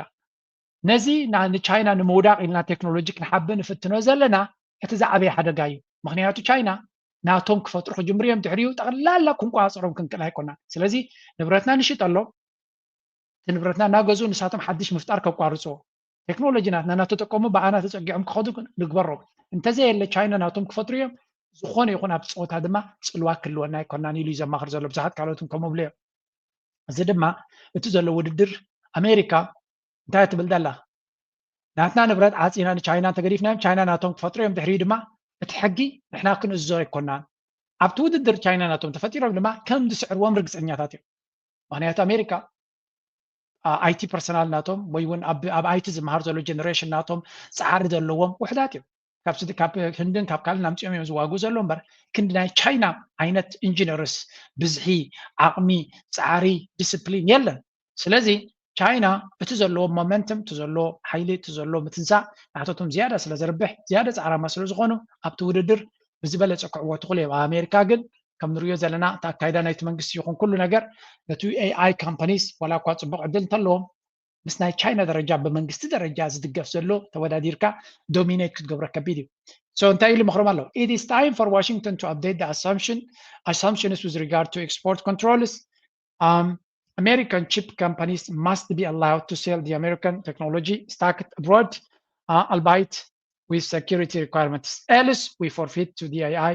race to China if we refuse to do business with a country we push it into China's arms ስለዚህ ጠቕላላ እንድሕር ንቻይና ዓፂና ቴክኖሎጂ ከልኪልና ክንቀትላ ኢና እንድሕር ኢልና እንታይ ክንከውን ኢና ኢሉ ዝኾነት ሃገር ምሳና ተተባይሳ ትኽኢላ ናብ ቻይና ከይዳ ካብ ቻይና ክትገዝያ እንተዘየለ ቻይና ካባና ትገዝእ ተኮይና ግን ወላ ምስ ቻይና ሓንቲ ሃገር ምሳና ተተባይሳ ናብ ቻይና ከይዳ ክትገዝእ ክትክእል ኣይኮነት ምክንያቱ ቻይና ንባዕላ ስለዘይብላ ይብላ ኣሎ ልክዕ ከምቲ ዶላር ምሳና ንዝተባእሱ ምስ ዝኾነ ይኹን ክኸዱ ከለዉ ኤርትራ ምስ ቻይና ምስ ኣሜሪካ ምስ ኤርትራ ምስ ተባእሰ ነቲ ኤርትራ ምስ ኣሜሪካ ትገብሮ ንግዲ ጥራይ ዘይኮነስ ነቲ ኤርትራ ምስ ቻይና እንኮላይ ትገብሮ ንግዲ ትቆፃፅርዎ ዘሎ ብዶላር ገይሮም ብስዊፍት ገይሮም ብካልእ ገይሮም ከምኡ ዓይነት ዕድል ክንረክብ ኣይኮልናን ስለዚ ዘለና ሓይሊ እናጎደለ ክኸይድ እዩ እናበለዩ ዝመክሮም ዘሎ ካብ ድንጋፀ ዝተመገሰ ዘይኮነ ካብቲ ዘለዎም ፅልዋዕ ንምቁፅፃር ዝግበር ዘሎ እዩ ስለዚ እቲ ቴክኖሎጂካል ሬስ ክንምንታይ ብዝበርትዐ መልክዕ ይቕፅል ከም ዘሎ ኢና ንርኢ እዚ ከምዚ ኢሉ ከሎ ናብቲ ካልእ ደረጃ ክንሰግር ናይ ቁጠባ 25 years. It took me 120 days to go through and know your customer, right? And you're sitting there saying, why? Why is it every week as a hospitality company, right? I'm trying to get a wire out or I'm waiting to receive a wire through the SWIFT system where if I don't get it out by 5 o'clock, and by the way, even if you get it out at 5 o'clock, zero chances making there before Monday. You know, when you can transfer $500 million worth of Bitcoin from an iPhone to an iPhone, having a wallet address, you know, at 11 o'clock on a Sunday night, you know, for no fees, for practically no fees. And that scares a big financial institution. Bank that I banked with. እዚ ዝዛረብ ዘሎ ትሪእዎ ዘሎም ወድኑ ዶናልድ ትራምፕ ኤሪክ ትራምፕ በሃል ብዛዕባ እንታይ ይዛረብ ዘሎ ብዛዕባ ክሪፕቶ ንሱን ናይ ዶናልድ ትራምፕ ቢዝነስን ኣብ ሪል ስቴት ዝሳተፉ ባንክታት ክንምንታይ ከም ዝቆፃፅርዎም ይዛረብ ዘሎ እዚ ሕጂ መፅኡ ዘሎ ቢትኮይን and ክሪፕቶ ድማ ነቲ ቁፅፅር ናይ ፋይናንሻል ሴክተር ናይ ባንኪንግ ሴክተር ክሳዕ ክንደይ ከም ዝሰግሮ 500 ሚልዮን ካብ ሓደ ኣካውንት ናብ ካልእ ኣካውንት ክትሰግር ናይ ደቃይቅ ሕቶይ ብቢትኮይን ኢሉ ኤርትራ ናይ ቢትኮይን ኣካውንት እንተለዋ ኣብ ናይ ካልእ ቢትኮይን ኣካውንት ዝኾነ ነገር ገዚያ 200 ሚልዮን ወይ እውን 20 ሚልዮን ትራንስፈር ክትገብር ናይ ሰከንድ እዩ ካብ ኤርትራ ዲሬክት ኣብቲ ካምፓኒ ዝኸይድ ኣሜሪካ ይትቆፃፀሮ ቻይና ይትቆፃፀሮ ኣፍጋኒስታን ይትቆፃፀሮ ዋላ ስዑድያ ይትቆፃፀሮ ስለዚ እቲ ክሪፕቶ ዝበሃል እቲ ብሎክቼን ዝበሃል ከምኡ ድማ ቢትኮይን ሲስተም ንሃገራት ከም በዓል ኤርትራ ካብ መጠን ንላዕሊ ዘገድስ እዩ በቲ ናቱ ዘረባ ክትርኢ ከለካ ኤርትራ ንዓመታት ብባንኪ ተቐጥቀጠት ሃገር ትሕር ኮይና ነዚ ክሪፕቶ ዝበሃል ካብቶም ቀልጢፎም ኣዶፕት ገይሮም ኣብቲ ናታ ፔመንት ሲስተም ቅድሚት ክትገብሮ ዝግብኣ እየ ዝብል ኣነ ምክንያቱ ጋራንቲ የብልና እንድሕር ሕጂ እውን ካብቲ ገዳን ካልእን እዚ ኩሉ ዲያስፖራ ዘሎ ሰብ ኤርትራዊ ማለት እዩ ኤርትራ ነቲ ፋይናንሻል ሴክተር ናታ ብሞደርናይዝ ገይራ በዚ ናይ ክሪፕቶን ካልእ እንተገይራቶ ናብ ዓዱ ክሰድድ ናይ ሰከንድ ሕቶ ክፍሊት ዘይብሉ ክኸውን ይኽእል እዩ ስለዚ እቲ ገይም ንሕና ኣብቲ ንሕና ንጉዳኣሉ ዘይኮና ባንክታት ስለ ዝኣገዱና ንምባል ጥራይ ዘይኮነስ እገዳ ክሰርሓሉ ዘይክእል መንገድታት ኣግረሲቭሊ ክስርሓሉ ከም ዘለዎ የዛረባና ኩሉ ግዜ ስለምንታይ ፀገምና ይርዳእና እዩ ፀገም ኣሎ እዩ ነቲ ፀገም ንምፍታሕ ግን ኤርትራ ኪላታት ኣለዋ እዩ ኣብዚ ሴክተር እዚ ምሁራት ብዙሓት ከም ዘሎ ፍሉጥ እዩ ብዙሓት ምሁራት ስለ ዘለዎ ኤርትራ ስለዚ ነዚ ፀገም እዚ ንምፍታሕ ከመይ ጌርና ንጓየ እንታይ ዓይነት ሲስተም ከነተኣታቱ ኣለና ብዝቐልጠፈ መንገዲ ድማ 2% ዝኸፍሉ ዘለዉ መንግስቲ እናተቆፃፀረ ይሃስዮም ኣሎ ኤምባሲታት ናይ ኤርትራ ብመንገዲ ቻይና ገይሮም እዮም ገንዘብ ዝእቱ this is not good ካልእ መንገዲ ክንባላሓት ክንክእል ኣለና ነዚ ካልእ መንገዲ ድማ እቲ ክሪፕቶ ዝበሃል ስኢልካ ሃንደበት ክትኣትዎ ዘይኮነስ መንግስቲ ደረጃ ዝኣክል መፅናዕቲ ገይሩ ዝኣክል ሴኪሪቲ ኣብ ዙርይኡ ገይሩ ኪላታት ቆፂሩ ዋላ ኤርትራውያን ኣይክእሉን እዮም ተይሉ ካብ ቻይና ዲ ካብ ካልእ ኪላታት ክቆፅር ክኽእል ኣለዎ ከምኡ ጌርካ ግን እገዳ ብዘይብሉ መንገዲ ክትከደሉ ትኽእል መንገዲ ክንፀርሕ ዘለና ልዕሊ ማንም እንዳ ዶናልድ ትራምፕ ሕራይ ን2-3 ዓመት እዮም ተኣጊዶም ኤርትራ ግን ክንደይ ዓመታት ተኣጊዳ ኣላ ስለዚ ነዚ ዘረባ እዚ ኣነ ኣብ ሚድያ ጥራይ ከውፅኦ ዝኽእል ኣይሆፕ ነቲ ዝምልከቶም ሰባት ትፈልጡ ሰባት ነቲ መልእኽቲ ቀስ ኢልኩም ከም ትዕቢት ዘይኮነ ወይ እውን ኣነ ልዕለይኹም ፈልጥ ዘይኮነ ነቲ ሓበሬታ ከም ዝበፅሖም ተትገብሩ ደስ ምበለኒ እናበልኩ እቶም ብግልኹም ዘለኹም ድማ እቲ ክሪፕቶ ትጥቀምሉ መንግስቲ ደረጃ ንዘረባ ኣለና ብግልኹም ግን እቲ ቢትኮይን ይኹን ክሪፕቶ ንላዕሊ ይኸይድ ኣሎ ናይ ኣሜሪካ ፌደራል ሪዘርቭ ድማ ሰሚዕኩም ኣለኹም ኢንትረስት ሬት ኣጉዲሉ ኣሎ ንመጀመርያ ግዜ ዶናልድ ትራምፕ ካብ ዝመፅእ ዶናልድ ትራምፕ ኣዝዩ ተቆጢዑ ኣሎ መሊስኩም ኣጉዲሉ ይብሎም ኣሎ መንታ ነቲ ስቶክ ማርኬትን ክሪፕቶን ንላዕሊ ንክውንጨፍ anyway ኢንቨስቲጌርኩም ዘለኹም ሪኢኹም ኣለኹም ድሮ ውፅኢት ናቱ ንላዕሊ መፂሎ ሕጂ ኣብቲ ናይ ዞባና ክምለስ እየ ተጠንቂቕኩም ነቲ ዕድል ተጠቐምሉ ከፍተኛ የሆነ ሀገራዊ አደጋ ነው የተደቀነበት በዚህ ሰው እሱን ማድረግ የሚቻል ይመስላል ጃዋር አብይ አገሪቱን ከአብይ መንጋጋ ማላቀቅ ማትረፍ ይቻላል ይቻላል አሁን ተስፋ አለ ከ6 የዛሬ 3 ወር ነው ሶማች አሁን ባትሪ እየሞላ እየተሻለ ይቻላል ምክንያቱም ባለፉት ወራቶች ባደረኳቸው ውይይቶች በተናጠልም በቡድንም ከኢትዮጵያ የፖለቲካ ሊቃኖች ጋር ባደረኳቸው ውይይቶች በነበረ አጋጣሚ አንድ የተገነዘብኩት ነገር አለ የኛ የፖለቲካ አመራር ባለፉት 7 ዓመት ቀውሶች አስበነው ገምተነው ማናቀው ስለሆነ ከፍተኛ ሆነ የስነ ልቦና ስብራት በሁሉም ውስጥ ከቷል ሁሉም ምን አይነት አደጋ እንደመጣብን ተገንዝቧል ይሄ የኛ የፖለቲካ አመራር ፖለቲካችን እንዲሳከን አድርጓል እንታዩ ዘሎ ዲቤት ኣብ ኢትዮጵያ ፕሬዚደንት ኢሳያስ ኣብ ቅድሚ እንታይ ክብል ሰሚዕናዮ ኢትዮጵያ ከምዚ ዓይነት ደረጃ ውርደት ወይ እውን ከምዚ ዓይነት ቀውሲ ዘሎ መራሒ ወይ እውን መርሕነት ኣጋጢሞ ኣይፈልጥን ኣብ ታሪክና ኢትዮጵያ ክብል ሰሚዕናዮ ፀኒሕና ጀዋር ድማ ኤግዛክትሊ ነታ ዘረባት እያ እንታይ ይብላ ኣሎ ኢትዮጵያ ከምዚ ዓይነት ደረጃ ኣብዚ ዝሓለፈ 7 ዓመት ዝረኣየቶ ቀውሲ ከምኡ ርያ ኣይትፈልጥን እያ እቲ ተስፋ ከለና ድዩ ንምዃኑ ካብ መንጋጋ ናይ ኣቢ ክትወፅእ ዝሃገር እዚያ ኢሉ እዩ ዝሓቶ ዘሎ ቴድሮስ ይበሃል እንታይ ይብሎ ኣሎ ኣብዘን ዝሓለፋ مع ዋናት ንገብሮ ዘለና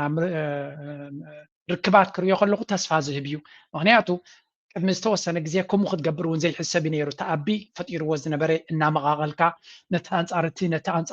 ኣንፃርቲ እናገበርካ ካብ ኩናት ናብ ኩናት ካብ ዕግርግር ናብ ዕግርግር እናገበርካ እሞ ካብ መወዳእታ ብዘይብሉ ሓሶትን ቀጠፍጠፍን ምትላልን ዝኸይድ ዘሎ ዝፈጠሮ ፀገም ቀሊል ከም ዘይኮነን ሕጂ ግን እቲ ፖለቲካዊ ኢሊት ናይ ኢትዮጵያ ነቲ ኩነታት እናተረድአ ናብ ሓደ መዕለበ ንክመፅእ ይፅዕር ከም ዘሎን እቲ ዝግበር ዘሎ ኩነታት ድማ ተስፋ ዝህብ ከም ዝኾነን ካብቲ ዘለዎ ሽግር ንክወፁ ተኽእሎ ከም ዘሎን እዩ ዝንገር ዘሎ ስለዚ እዚ ሓደ ካብቲ ኮንፊደንስ ቢልዲንግ ነቲ ናይ ኢትዮጵያ ኩነታት ማለት እዩ በት ነቲ ሚድያ ናይ ኢትዮጵያ ዝያዳ ዶሚኔት ገይርዎ ዘሎ እንተሎ እቲ ፅንሂልና ንሪኦ ኣርእስቲ ብዛዕባ እቲ ናይ መፅሓፉ ኣብኡ ዝተገበረ ድራማታት እዩ ሰዎች ዝም ብለው አሁን እንትን እንዳትወስዱ ቴዲ ይሄ ጸራቢ ስብስብ እንደዛ አይደለም ይሄ ሀገርና ህዝብን የማዳን ከልብ ታምኖበት ነው ሰዎች እየተወያዩ ያሉት በተለያዩ ስብስቦች በተለያዩ ውይይቶች ውስጥ በሚዲያ የሚቀርቡ ብቻ ሳይሆን በግልም በተለያዩ ስታየው ከተለያየ ጽንፍ ላይ ናቸው የምትላቸው ሰዎች ሳክነው ነው ያገኘዋቸው አሁን ሰሜን አሜሪካም ሲሄድ በአውሮፓም ያ እቲ ንገብሮ ዘለና ድማ ካብ ፅልናይ ኣብስ ተበገሰ ከም ዘይኮነ ኣብዚ እውን ስምዕዎም ጋሻታት ካስዓሙ እዩሞ ቅልጥፊኩስ ዛ ባሕረ ያረክቡኒ ዝተኣሰረት ኢትዮጵያ ክህልወና ኣሎ ኢሉ ዝምነት ኢትዮጵያዊ እንተልዩ ግን ዝሞተ ጥራሕ እዩ ኢሉ ብውግ ኣይንኣምንን 5 ዓመት ሙሉ ተለማሚፅና ኢና ኢሉ ሰላም ብናይ ዓለም ሕጊ መሰረት ባሕርና ቀብሉና ይብሉ ኣሎ ብዓለም ሕጊ መሰረት كم يجري على بحر تركب تغير ناي حق قدام يقول يكون عن جن نورمال سوي كم حدا زخابة زي زفل السبسي تتقال نقطة بعد تخيل بحري يركب هاوية زولني عالم حقسي كابي جوجل غير ركب يعني زغطرت لها ناي مورال ملكتات وجنا مخفات ملكتات علور ديت علور مثلك بوجه إثيوبيا عام 5 الله خينه تعزي بتاع هو زحز فكرة ذا أبي حمد دكتور ياكو هاي المرة من جنرال طارقان كورس نساء نازم عناية يمزلو نايم كاب عدل اللواعي يمزلو ناي دكتور ياكو هاي المرة مزحف أني ويا له مساوي يوم يمكن سؤالك حتى يزول قالوا 5 جارات قالوا 5 جارات يزول اثنين طارقان سكايرا هو ما مرة صحفي البحر جن إثيوبيا بحرية اللي يليو صحيفه ونيرو كما إذا أنا السناو بإنترناشنال لو نايتك عملت حقي علو أفتو جوجل قول أعتقد يوم تغرها زخنا صحفها توريركا تن لاند لوك زخنا عدتات كما إلكا عالم زلوا خار وحشوحة عكاوتات عدتات كما إلكا خطريات غيرها إن كان هوانيو ኣክሰስ ናይ ምርካብ መሰል ኣለዎ ካብዚ መለስ ቁርጽ ኣቢልካ ግን ልዕላውነት ናይ ዝኾነት ዓዲ ክወስድ እየ ተዚዮ ወሲደ ከዓኒ ክቐጥቅጠኩም እያ ታዘራ ሓስታ እዩ ዘለ ቀልጢፍኩም ትውሉ ትኾንኩም ሃውኒ ንኤርትራ ይነግሮም ዘለ ባይ ወይ ፕሬዚደንት ኢሳያስ ይነግሮ ዘለ ንህዝቢ ኤርትራ ብሓፈሻ ይነግሮ ዘለ ስለዚ ኮይኑ ግን እዩ ዘለ ኢትዮጵያ ናይ ባሕሪ ዘይብላ ኢትዮጵያ ክትህሉ የብላን እስረኛ ዝራ ዘለማ ባሕሪ ዘይብለን ዓድታት ብዙሓት እየን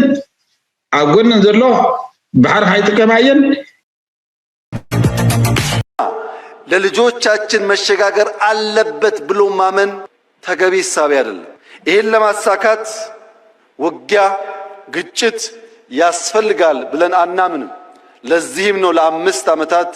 ስንለማመጥ የነበረው። አሁንም በሰላም በዓለም ሕግ መሰረት ኢትዮጵያን ከዘጋት በርና ድሃ ካስባላት መጠሪያዋ መገላገል አለባት ብለን ስለምናምን በየትኛው መድረክ ከኢትዮጵያ ጋር በሰላማዊ መንገድ ለመነጋገር የሚፈቅድ አካል ካለ እጃችን ከምን ጊዜውም በላይ የተዘረጋ ነው። ነገር ግን ኢትዮጵያ የጂኦግራፊ እስረኛ ሆኗ ለዘላለም ትኖራለች ብሎ የሚያስብ ኢትዮጵያዊ ካለ እርሱ የሞተ ነው። ሰላም ታስቀድማለች፣ ደህንነትን ትፋለማለች፣ መውጫ መግቢያ በሯን ታበጃለች። ይህ አይቀሬ ጉዳይ መሆኑን ተገንዝበው ወንድም እህቶቻችን በፈጠነ ጊዜ ለድርድር ራሳቸውን ዝግጁ እንዲያደርጉ ማድረግ ነው። እዚ ዝብለኩም ፀንሐ ንኸጋንን ኢሉ ይኮነ ንገለ ይኮነ ኤግዛክትሊ ብዝቐልጠፈ መንገዲ ክግበር ከም ዘለዎን ነቲ ንሕና እንደልዮ ዘለና ንከተተግብሩ ድማ ብዓለም እንግሊሽ ተርጉሞም የውፅዎ ኣሎ ግን ኣለሳሊሶም ናይ ብሓቂ መታለልቲ ምዃኑ ከፍልጠኩም ኢለ እቲ ትክክለኛ ግን ብዝግብኦ ቋንቋ ንሕና ኣብቲ ፓብሊክሊ ነቲ ቋንቋ ተርጉምና ናይ ምውፃእ ስራሕ ክህልወና ኣለዎ። ብርግፅ ካፓሲቲ ስለ ዝሓፅረኒ እምበር ነዚኣ እውን ከውፃእ ይሓስብ ነይረ ግን ሳምሃው ብዙሕ ነገር ስለ ዝወፅእ ዘሎ ነቲ ካደ ኣቐዳምነት ሂበ ነቲ ናይ ኣሜሪካ ሪስፖንስ ኣቐዲመ እምበር እዚ እውን ክወፅእ ዝግባእ ኣብ ካልእ ግዜ ከውፅኦ እዩ። ስለዚ ነቲ ንሱ ኤርትራ ንምፍርራሕ ዝጥቀመሉ ዘሎ ታክቲክ ኣነ ዝደለኽዎ እንተዘይብኩምኒ ዝዓይነቱ እዩ በታ ኣነ ዝደልዮ እንተዘይጌርኩምለይ እምበር ከምዚ ብሰላማዊ መንገዲ ክገብር ድልየ ዘለዎ ብሰላም ዝደሊ ሰብ ኣየፈራርህን እዩ። እዚ ግን ኣፈራርሂው ከምታ ቢተውን ስታሊንን ክብልዋ ፀንሑ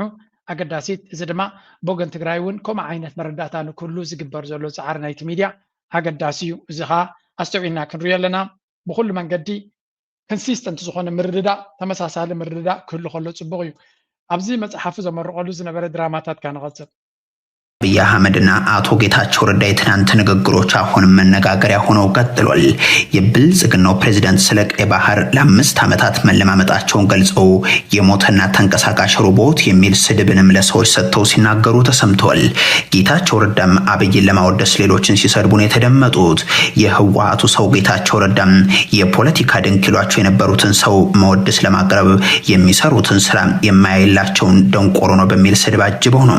ድራፍት ቤት ፈርሶ አብሮ ተሰራም ከም ንሪኦ ዘለና ጌታቸው ረዳ ኣብዚ መድረክ እዚ ተዋሂብዎ ቀዳይ ነገር ፅቡቅ ዘሎ ይመስልኒ ዘሎ ስእሊ ናቱ ምናልባት ናይ ካሜራ ሕማቅ ከይከውን እምበር something is not it looks like ገለ ሕማም ናቱ ከቢድ ዝኾነ ይመስል ናተይ ክሪኦ ከለኹ ግን ካሜራውን ክኸውን ይኽእል እሱ ባት ንኣቢ ኣብ ምውዳስን ነቶም ህወሓት መራሕቲ ኣብ ምቁሻሽን ከምኡውን ነቶም ካልኦት ንበዓል ጀዋርዲን ካልኦት እውን ኣብ ምድኻሚ ተጠቂሙሉ እቲ መድረክ ንዓቢ ክምጉስ ነቲ ዝገብሮ ዘሎ ናይ ኮሪዶር ልምዓት እውን ሸይ ክብል ጀሚሩ በቃ ናይ ብሓቂ ዝሕጉስ ክብልዎ ጀሚሮም ብዙሓት ድማ ጌታቸው ረዳ እንታይ ከዊኑ ከም ዘሎ ስምዕዎ ኣብዚ ጌታቸው ረዳ የአብይ አህመድ እና ዳንኤል ክብረት ያዘጋጁት መድረክ ላይ ተገኝቶ እስከዛሬ በእውቀት ላይ የተመሰረተ አካሄድ አልነበረም። አሁን ግን በእውቀት የሚተነተን መድረክ ላይ ስለተገኘው ደስ ይለኛል የሚል ንግግር አድርጎ በጌታቸው ረዳ ብዙ ሰው ጌታቸው ቮድካ በጣም ብዙ ሰው እየተዝናና ነው የሚገኘው። ጌቾ ቮድካ እንግዲህ አይውጣው ነገር የተናገረው እዛው አየር ላይ እንዳለ ነው። አብይ አህመድ ማን ነው የሚለው ፋክት ማለት የተናገረ ነው ጌታቸው ረዳ። ስለዚህ የሆድ ንግግር ነው። አብይ አህመድ እና ዳንኤል ክብረት ባሉበት ቦታ እውቀት እንደሌለ ያውቃል። በጣም ጠንቅቆ ይረዳል፣ ያውቃል። እንዳውም ምን ያህል እንደሚንቃቸው እና ከነሱ በተሻለ ፖለቲካውን ኢኮኖሚውንም ሲተነትን እንደነበረ ይታወቃል ጌታቸው ረዳ። ነገር ግን በሆድ መውደቅ አስቸጋሪ ነውና በሐፈሻ ጌታቸው ረዳ ጉዳይ ከብዱ ኮይናቶ እዮም ዝብሉ ዘለዉ ጉዳይ ቮትካን ብዛ ጉዳይ ከብድን ስለዝሓዘቶ ናይ ግድን እዩ ፈቲኹ እንደ ንጉስ ትመረቃ ይኮይንዎ ዘሎ ገዝኡን ከብዱን ዝመልዓሉ ዝኸፍሎ ዘሎ ሰብ ክሳብ ዝኾነ ኣብ ፖለቲካ ድማ እዚያ ነገር መንገዲ ክገልፃ አይደሊ ፖለቲከኛ ብፖለቲካ ጥራይ ዝነብር ተኮይኑ ክንምንታይ ሓደጋ ምዃኑ ክትፈልጡ ኣለኩም ዝመፅእ ወለዶ ድማ ኣብ ኤርትራ I don't know ድሕሪ 20 ዓመት ድሕሪ 30 ዓመት እውን እንተኾነ ኣብ ኤርትራ ዝመፅእ ፖለቲከኛ ካሪየር ፖለቲሽያንስ ኩሉ ግዜ ክትንቀቐሎም ኣለካ እንታይ ማለት እዩ ፖለቲካ ተማሂሩ ብፖለቲካ ክነብር ዝደሊ ሰብ ኣብ ፖለቲካ ተምሲኻዮ ሃገር ምምራሕ ይኹን ካልእ ንዑ እንጌራ እዩ እንጌራ ንምርካብ ድማ ኩሉ ይክገብር ስለዚ ንረብሓኻ ዘይኮነ ንረብሓ ጅቡኡን ሂወቱን ክሰርሕ ልክዕ ከምቲ ንስኻ ንጎምሸት ንስራሕካ ተወፍር ዘለካ እሱ ድማ ከምኡ እዩ ስለዚ ንላዕሊ ገፁ ክኸይድ ነቲ ሃገር ዘድሊ ወይ እውን ነቲ ህዝቢ ዘድሊ ዘይኮነ ንዑ ንጥቕሙ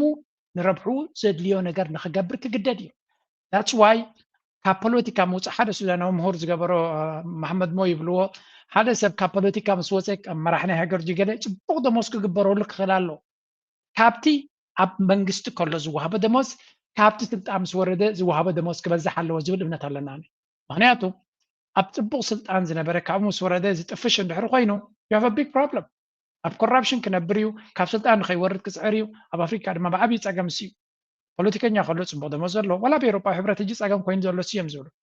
ደሞዝ ናይቶም ኣባላት ባይቶ ናይ ኤሮፓ ሕብረት 5,000 10,000 ይበፅሕ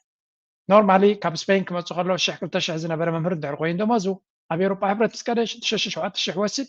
ካብኡ ክወርድ ኣይደልን እዩ ንዚ ክኾነ ይኹን ኣጀንዳ ድማ ክሰርሕ ይደሊ ደጊሙ ንክምረፅ ስለዚ ፖለቲካ ማዕረቲ ብፍላይ ኣብ ዲሞክራሲ ዝኾይኑ ንሰብ ተደይቦ እንተለኻ ካብኡ ንኸይወርድ ኩሉ ነገር ክገብር እቲ ፅቡቕ ነገር ተልሚካዮ ጌታቸው ረዳ ድማ እሳይ ፀገሙ ካብ ፖለቲካ ወሪዱ ካልእ እንታይ ስራሕ ክሰርሕ so this is ዳይለማ ይብልዎ እዚ ካልእ ብዛዕባ መፅሓፍ ናይ ኣቢ ድማ ብዙሕ ንሰማዕ ኣለና እምበር እታ መፅሓፍ ጥዕና ዘለዋ ኢላ ኣነሲ እስከ ስምዑ ኣብዝኻ ዝበልዎ ንዑ የዚህ የመደመር የሚጽፋቸው መጽሐፎች አንዳንዴ ከፍሎም ሊያጽፍ ይችላል እሱ ችግር የለውም ትልቁ ነገር ሁለት ነገር ነው ማለት ነው አንደኛ እንደውም ከዛ የመጀመሪያው መጽሐፉን ለማንበብ ሞክሬ በትግል ግማሽ ነው የደረስኩት ምክንያቱም ልክ ይሄ የቲክቶክ አነቃቂ የምትላቸው ሰዎች እየተነሱ በቃ ዝም ብለው የሚጮሁትን አይነት ጩኸት ነው መጽሐፍ ውስጥ የምታየው ይሄ እነ ብዛዕባ መጽሐፍትና ያቢ ኣነ ስለዘይም በኩ ብዙሕ ክዛረብ ኣይክእልኒ ግን ከም ዝብሎ ዘሎ እቲ መጽሓፍትናቱ ብዙሕ ብቅዓት ዘለዎ ፍልጠት ኣይመስለኒ ቀዳይ ነገር ሃገርና መርሒ 4 መጽሓፍ ክበፅሕ ሲ ኣበይ ግዜ ረኺብሉ ብርግፅ ካልኦት ሰባት ይፅሕፍሉ ኮይኑ እዮም ገበን ኣይኮነን ሓሳቡ ሂቡ ካልኦት ሰባት ንክፅሕፍሉ ንቡር ተርእዮ እዩ ኣብ ዓውዲ ናይ ምፅሓፍ ኩሉ ሰብ ኣይኮነን ኮፍ ኢሉ ፒሮን ፊልዮን ሒዙ ክፅሕፍ we have seen this ሰበይቱን ትራም መፅሓፍ ፅሒፋ ክበሃል ከሎ በዓላ ኮፍ ኢላ ኣብ ኮምፒውተር ላፕቶፕ ናፅሓፈት ጌራቶ ማለት ኣይኮነን ሰው እቲ ሓሳብ እቲ ነገር ብኣፍካ ነጊርካ ድዩ ብሓሳባት ኣትሒዝካ ካልእ ሰብ ኣላኢሞም ክፅሕፉልካ ድዩ this is normal practice መብዛሕቶም ፌመስ ብኸም መንገዲ እዮም መፅሓፎም ዝፅሓፍ ናይ ኣብዪ ኣሕመድ ግን ልርቤት ተጋነነ ኮይኑ ወይ ቱ ማች ንሓደ ንዓብ ሃገር ዝመርሕ ዘሎ ክንዲ መፅሓፍቲ ፕሮዲስ ክገብር so there must be something I don't know እቲ ኣብ ከምናቱ ብዙሕ ፍልጠት ከም ዘሎ ኮይኑ ስለ ዝስምዖ ነተን ኣብ ፓርላማ መፅኡ ብዙሕ ዘህውትተን ናብ መፅሓፍ ዝቕይረን ዘሎ ናተይ ገምጋም ማለት እዩ ናብ መፅሓፍ ይቕይረን ኣሎ ክኸውን ኣሎ እምበር ምስቲ ዘሎ ኩነታት ክንዲ መፅሓፍቲ ከፍሪ I don't know ግን ያ I think እቲ ዘሎ ኩነታት ንኢትዮጵያውያን ዝመቃቐለ ነጥቢ እውን ንርኢ ኣለና ካብኡ ቀፂልና ኣንቲ ብዚ ክሪያ ደልየ ዘለኹ እስከዚያ ስምዑ ለይ ብዛዕባ ኩነታት ናቱ ትገልፅ እዚያ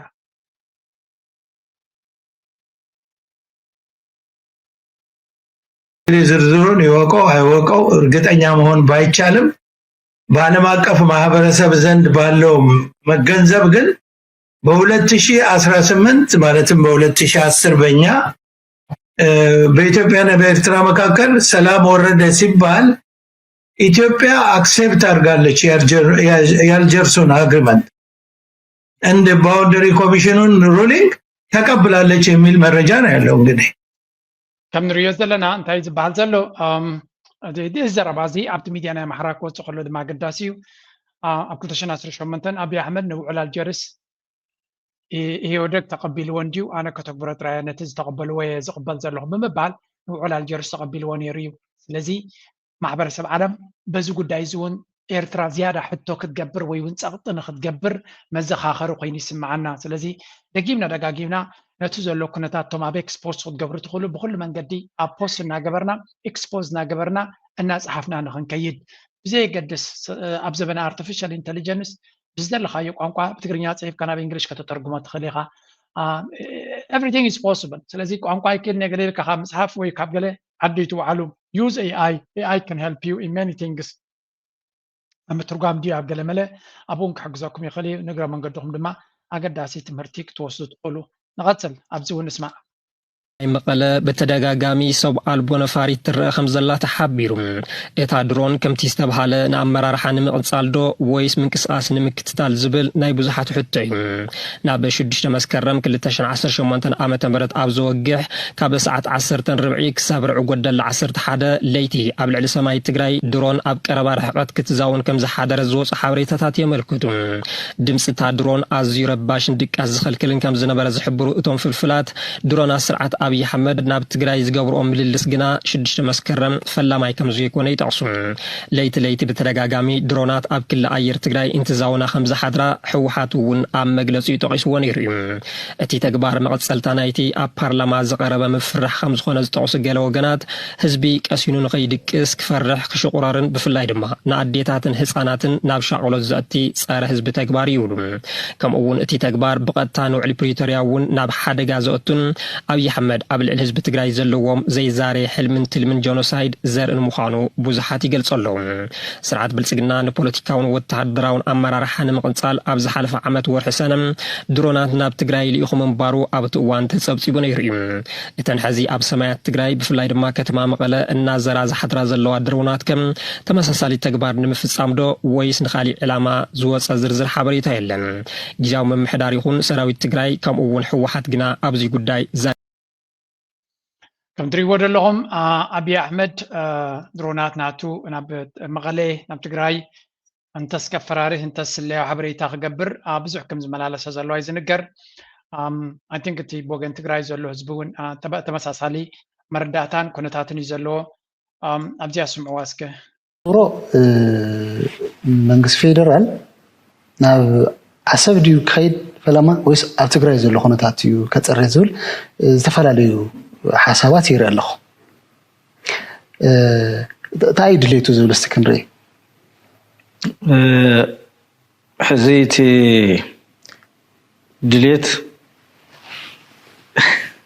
ድሌት ምሁራር እዩ። ምሁራር መንገዲ እዩ። እቲ ናይ መወዳእታ ዕላማ ስልጣን ምቕፃል እዩ። ብመሰረቱ ኣነ መበገሲየ ኣብዚ ኩሉ ግዜ ደጋጊመ ዝብሎ እንታይ እዩ ኣብይ ኣሕመድ ዝኾነ ህዝባዊ ዕላማ የብሉን እዩ እቲ ናተይ ኣብይ ንዝገብሮም ስራሕቲ ዝሪአሉ ካብ ናይ ኣብይ ባህሪ ተበጊሰ ካብ ናይ ኣብይ ተግባራትን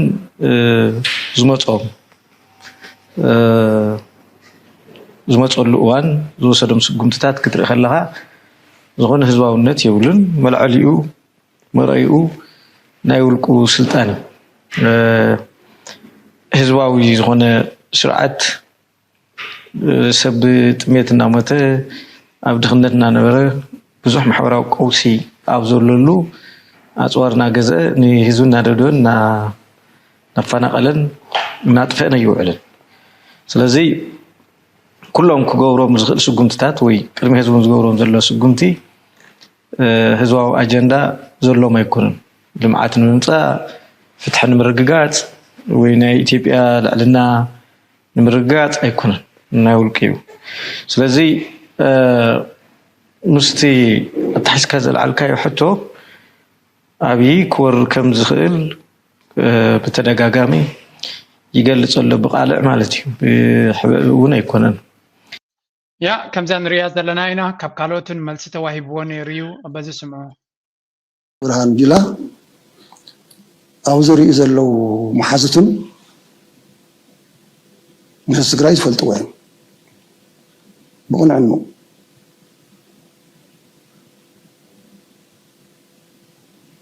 أنا فتير ووان كولي خلي نتزفتر نتزعوهم حزبي نتناوز درجة ذي زوج صحم حزبي كابدي أمون أبي أمون زولدوه من العلي هيوتهم والعيلو أدحينو عاوز حز وصحم وزلو درجة خوصحو نايس قراي أستواصو أبز خواني كذي زخوان حلينا اللبونا نزلوسا كرسع زي ولي في المارشال برهان جلا يا tell them من قارج ليو ماري خمو ونسل الزنبرو تزربا أبزبنو ميت وتهدراوي معرقنتن لا علقصون الدل كراكب زخاله نفس مدخن حنت بزنا تقراي ميديا زخون وازلو خاسمو مالك كده كسيطان اسمع ول وانفس قدس هذا مالك كده كسيطان تقراي اندحدا تغنص الى بس ما ام كتغدفنيوا حدا ناي كونفليكت ريزولوشن ميكانيزم ممسرات هاجرنت انو اذا ادراش زيا زانه لما انتي تقراي هاجر حمله تكون ملكت يا انا بتاع حفيره تاريخ بدن بغيرخا انبب وي دما حقي كم تسخ انبب زولكاس خاون انبب وي ليخا بسمعت هاجراي مسرتن بسلحتي زي مسرت السر حد حديكم إرتراون حويسنا كام حراون كام عفارون حديقنا عاد خنو سرتنا نوالكم سنصرني نات ولا لهم تقراي بهراون نتحطوسي خم ابنتات خم قالت اللي على تخون ني إرترا فريسا تقراي هاجر كهنص يزولا اينا بهراو حيلي او ኢትዮጵያ ትግራይ እንድሕር ክትቀጽል ኮይና ከመይ ጽንፈኛ ብሔርተኝነት ኢና ክንገድፍ ዘለና شفت خدين كما خاص بهرتينت حنقوا يخولعكم يخطفكم يخمزي نوري انا هول بحال ነገር የለ حساب كويس افت ጾመ ረዓብ بጣعم ጸጊምና ነይሩ ምክንያቱም ኢትዮጵያ ይብል ለሓድሳ ኢትዮጵያ ኢልኩም ቦኸለው ጎኑ ዘሎኻ ሃገረ ትግራይ በል ይብሎ ማዓት ውጥጣት ከም ዝነበረ ኣነ ፐርሰናሊ ይፈልጥ ማለት እዩ ዶክተር ተመሊስካ በተዓቅም ካልከ ሓረስታይ ኮይንካ ንምምራት ፈትንሞ ነታፍት ፎቶ ዓዲ ውዕለት ወዓለላ ብቻ ይኽብለካ ዝኽእል ገባርና ዝሰርሖ ዝኾነ ይኹን ዓይነት ስራሕና ተሰርሑ የተማሂረ حزبو نفتو زنورلو غدا حرشا ዝመስል ነገር ይሙክር እዩ ባዓሉን ክረክብ ትግራዋይነት ዝበሃሉን ክረክብ ኣብታ ሕጃ ዘላ ኢትዮጵያ ትበሃለውን ቦቱ ክረክብ ዝፅዕር ሰብ ተደናገረ ኢልኩም ሓዝዋ ንዙ ሁሉ መምህር ንዙ ሁሉ ሰራሕተኛ መንግስቲ ንዙ ሁሉ ዳኛ ንዙ ሁሉ ዘገልግል ዘሎ ንህዝብ ዘገልግል ዘሎ ራዲካል መንገር አግባ ይኸውን ንጽራ ከም ንሪኦ ዘለና هكذا مزراب تجراي حجر دوت خناي تخون زبل ديبيت كن من تاي قوس فتير لهم كم زلون I think تي phase you حجر كون تخينهم كم زعين الديبيت كد اليوميو تهزبي أب هذا consensus أب هذا علامة حفشة اتقك على سخلو هذا نجرب زك نصير زلو اتقك على سخلو زكنتات زين نصورينير تجراي حجر كون خم زخلو نصورينير أب متشوت مساعتها قال خادمات أغلى متشوت أب تهجر يدخوني لولك كمتي أب جزء حمساتات نتوم عندنا قبل كان السيخان ناس نتير ترام إثيوبيا يدحشكم نزو قبل خمس خلود تجبرت نبرة بروباغندا exact لا بدما نهال السلاسة موديل وسيدو بعالز دكتور دي خالود نابلعه هجرنا ترجم كم زي بلون تجراي كون زي كل عقبة مهاني يجزء منهم زلوا تمنتي أدي سابق يدو زي ربح زلوا نتيج كابتق على سكساب حجاب تمساس على مركز زلوا دما تجراي هجر كتكون اللوازبل ديبيتنا نرزلنا this is purely ناتون قداي نابت امدان خيد ليلا قدانا جين وري ناس وري أورمكو وري لا ساعتنا ملهم አሁን ስለጸጥ በነግራሽ ድሮም ጀምር ነው ህወሓት TPLF እነሱ ተጣልቶ በነበሩበት አሉ ጊዜ TPLF ብዙ መግለጫ ያወጣል ብዙ መግለጫ እንደዚህ ነው ሻዕቢያም እንደዚህ ነው ምናምን እንደዚህ ነው እንደዚህ የሆነ መግለጫ ሲያወጣ አንድ መግለጫ አንድ ሰንተንስ መግለጫ ወጡ አንድ ሰንተንስ መግለጫ መልስ ትም ዝበልና ትም ከተነብል እዚያ ከስማዕኩም ሶሪ እዚያ ጉዳይ እዚያ ምስታጽም ደው አይተኸይድን ያ ግን አገዳስ ያን ሻዕቢያ ትገልጽ ያ ትም ዝበልና ትም ክንብል ስለዝደላና አይና በቃ አለቀ ዝም ያልነው ዝም ለማለት ስለፈለግን ነው አሉ። ዘጉ። ቻፕተር መግለጫው ተዘጋ። የኢትዮጵያ ቴሌቪዥን ባሉት እኛ እንደዚህ ነን፣ እኛ ዓለም ይወቅልን፣ አይቀሬ ስለሆነ መነጋገር አለብን ይላል። አይቀሬ ስለሆነ ይሄን አይቀሬ ደጋገምከው እኮ በቃ ሰው ሰለቸው አታደርገውም እያለ ነው። ብዙ ሰው አያደርገውም። ይሄ ዝም ብለህ አታጎብጀን ማለት እንደምታሸንፍ አውቆ አይደለም እንደምትሸነፍ ስለሚያውቅ ነው ምናምን የሚለው ቋንቋ ከምሪዮ ዘለና ስታሊን ነቲ አብን ካድረታቱን ናይ ባሕቂ ደላ ገይሩ ይዝሃርሞም ዘሎ ስለዚ ነቲ ስትራቴጂክ ሳይለንስ ዝብል ናይ ሻዕብያ ፖሊሲ ንዓቢ ብፍላይ ኣብዚ ናይ ጉዳይ ናይ ባሕሪ ክንዲ ምንታይ ግዒሮም ከምዚ ገይሮም ሻዕብያ ብስቕታ ስዒርዎም ጽቡቕ እዩ ብናቱ መንገዲ ከም ኢሉ ክዛረቦም ከሎ ደስ ይብለኒ። ንሕና ግን ሞር ነቲ ትሩስ ንዓለምና መንጋር ጽቡቕ ምዃኑ ነግር ኢና። ምናልባት ንሱ ዝክብሎ ከሎ ደስ እዩ ዝብለኒ እቲ ሳይለንስ ናትና እውን ነፍሱ ዝኻለ መልሲ ክንብል ከለና እዛ ጫውጫው ንሓሶትን ዘስከረ ዓለም ግን ብስቕታና ጥራይሲ ውፅኢት ተምፃእ ሓይሊ ስለ ዘለና ኢና ንዕወት ዘለና እምበር ብስቕታሲ ብዙሕ ሓደጋ ክመፀና ከም ዝኽእል ንፈልጦ ኢና። ስለዚ ዋላ እኳ ስቕታ ዝኽእልዎ እንተኾኑ ኣገለገለ ነቲ ሓቂ ኣበርቲዕካ ብምዝራብ ነዚ ቋንቋ ናይ ፖለቲካ ናይ ዓለም ምልባስ እውን ኣገዳሲ እዩ። ወታደራዊ ዓቕምናትና መንግስቲ ሻዕብያ ከም ዝመረፁ መንግስቲ ኤርትራ ከም ዝመረፁ ኣብቲ ዲፕሎማሲ ግን ፃዕሪ ፅቡቕ ምዃኑ ኣብዚኣ ብዛዕባ ፅምዶ ዝተገበረ እውን ሓንቲ ኣላ ምናልባት ናይ ኬንያ እዚኣ እውን ኣገዳሲት እያ ነይራ ከተክነብል ፅምዶ ንህዝቢ ትግራይ ንህዝቢ ኤርትራን ካብ ህዝቢ ሓሊፉ ክምዕብል ኣለዎ ዝብል እምነት ኣለስኻውን ወይ ትኽትበሉ ምንታይ ስኒ ተመልከት ትንሽ ተክነብል I was so excited to see my own people who can speak my language from the other side.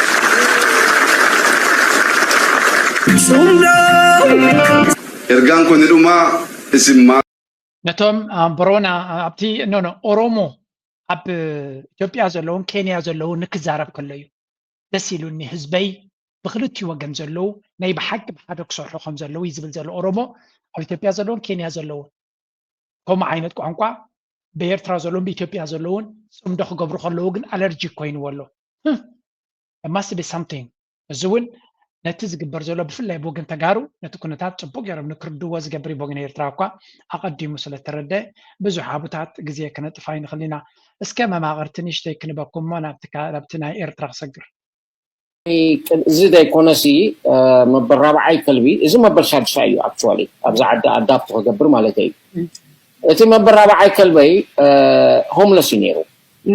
ኣብቲ ሆምለስ ካብኡ ወፂኡ ብሸልተር ገይሩ ኣምፂናዮ ሕጂ እቲ ቀዲሙ ዝለመዶ ጠባያት ነይርዎ ጓሓፍ ምብላዕ ወዘተ ሕጂ ልክዕ ከም ቆልዓ ኢኻ ትከናኸኖ ሕጂ ትሽግሩ ግን ጓሓፍ ይበልዕ እዚ መበል 6 እዩ ኣክቹዋሊ ኣብዛ ዓዲ ኣዳፕት ክገብር ማለት እዩ። ድሓር እንተረኣኽዮ ከርስኻ ጓሓፍ እዩ ዝኸውን ከናኸኖ ሕጂ ትሽግሩ ግን ጓሓፍ ይበልዕ ጓሓፍ ተበሊዕኻ ከርስኻ ጓሓፍ እዩ ዝኸውን ስለዚ ንቃለሶ ነርና ብዙሕ ተቃሊስናዮ ድሓር እንተረኣኽዮ ጠባያቱ ኮፍ ኢሉ ሰልጠነ ፋችኡ ኮፍ ኢሉ ሰልጠነ ምክንያቱ እዚ ከልብናትናሲ ማርያም ኣደይ ንዑ ዝመስል ከልቢ ነይርኒ እዩ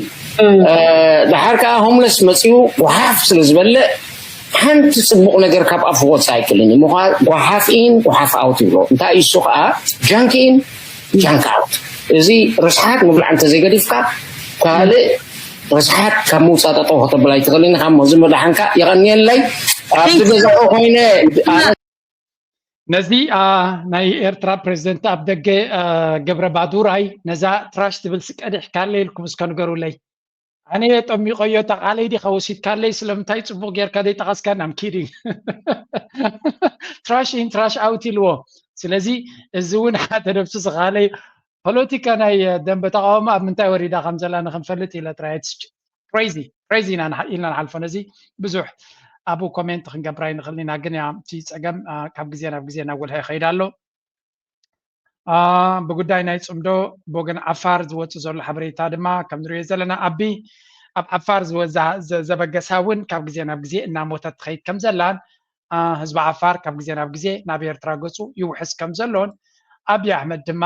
ነታ ዓፋር ከም ኣጀንዳ ክጥቀመላ ዝፈተነ ትሞቶ ከም ዘላን ቀጻሊ ዚ አፕዴት ሓበሬታ ዝወፅእ ዘሎ ድማ ህያው ኣብነት ናይቲ ዘጋጥም ዘሎ ኣባይታ እዩ ስለዚ እዚ እውን ነብሱ ዝካለ ሪያሊቲ ክንብሎ ንኽእል ኢና ንቐፅል ኣብቲ ዜና ሓንቲ ካብተን ደስ ዝበለትኒ ሚኒስትር ሓበሬታ ናይ ኤርትራ ናይቲ ኤም ዲጂታል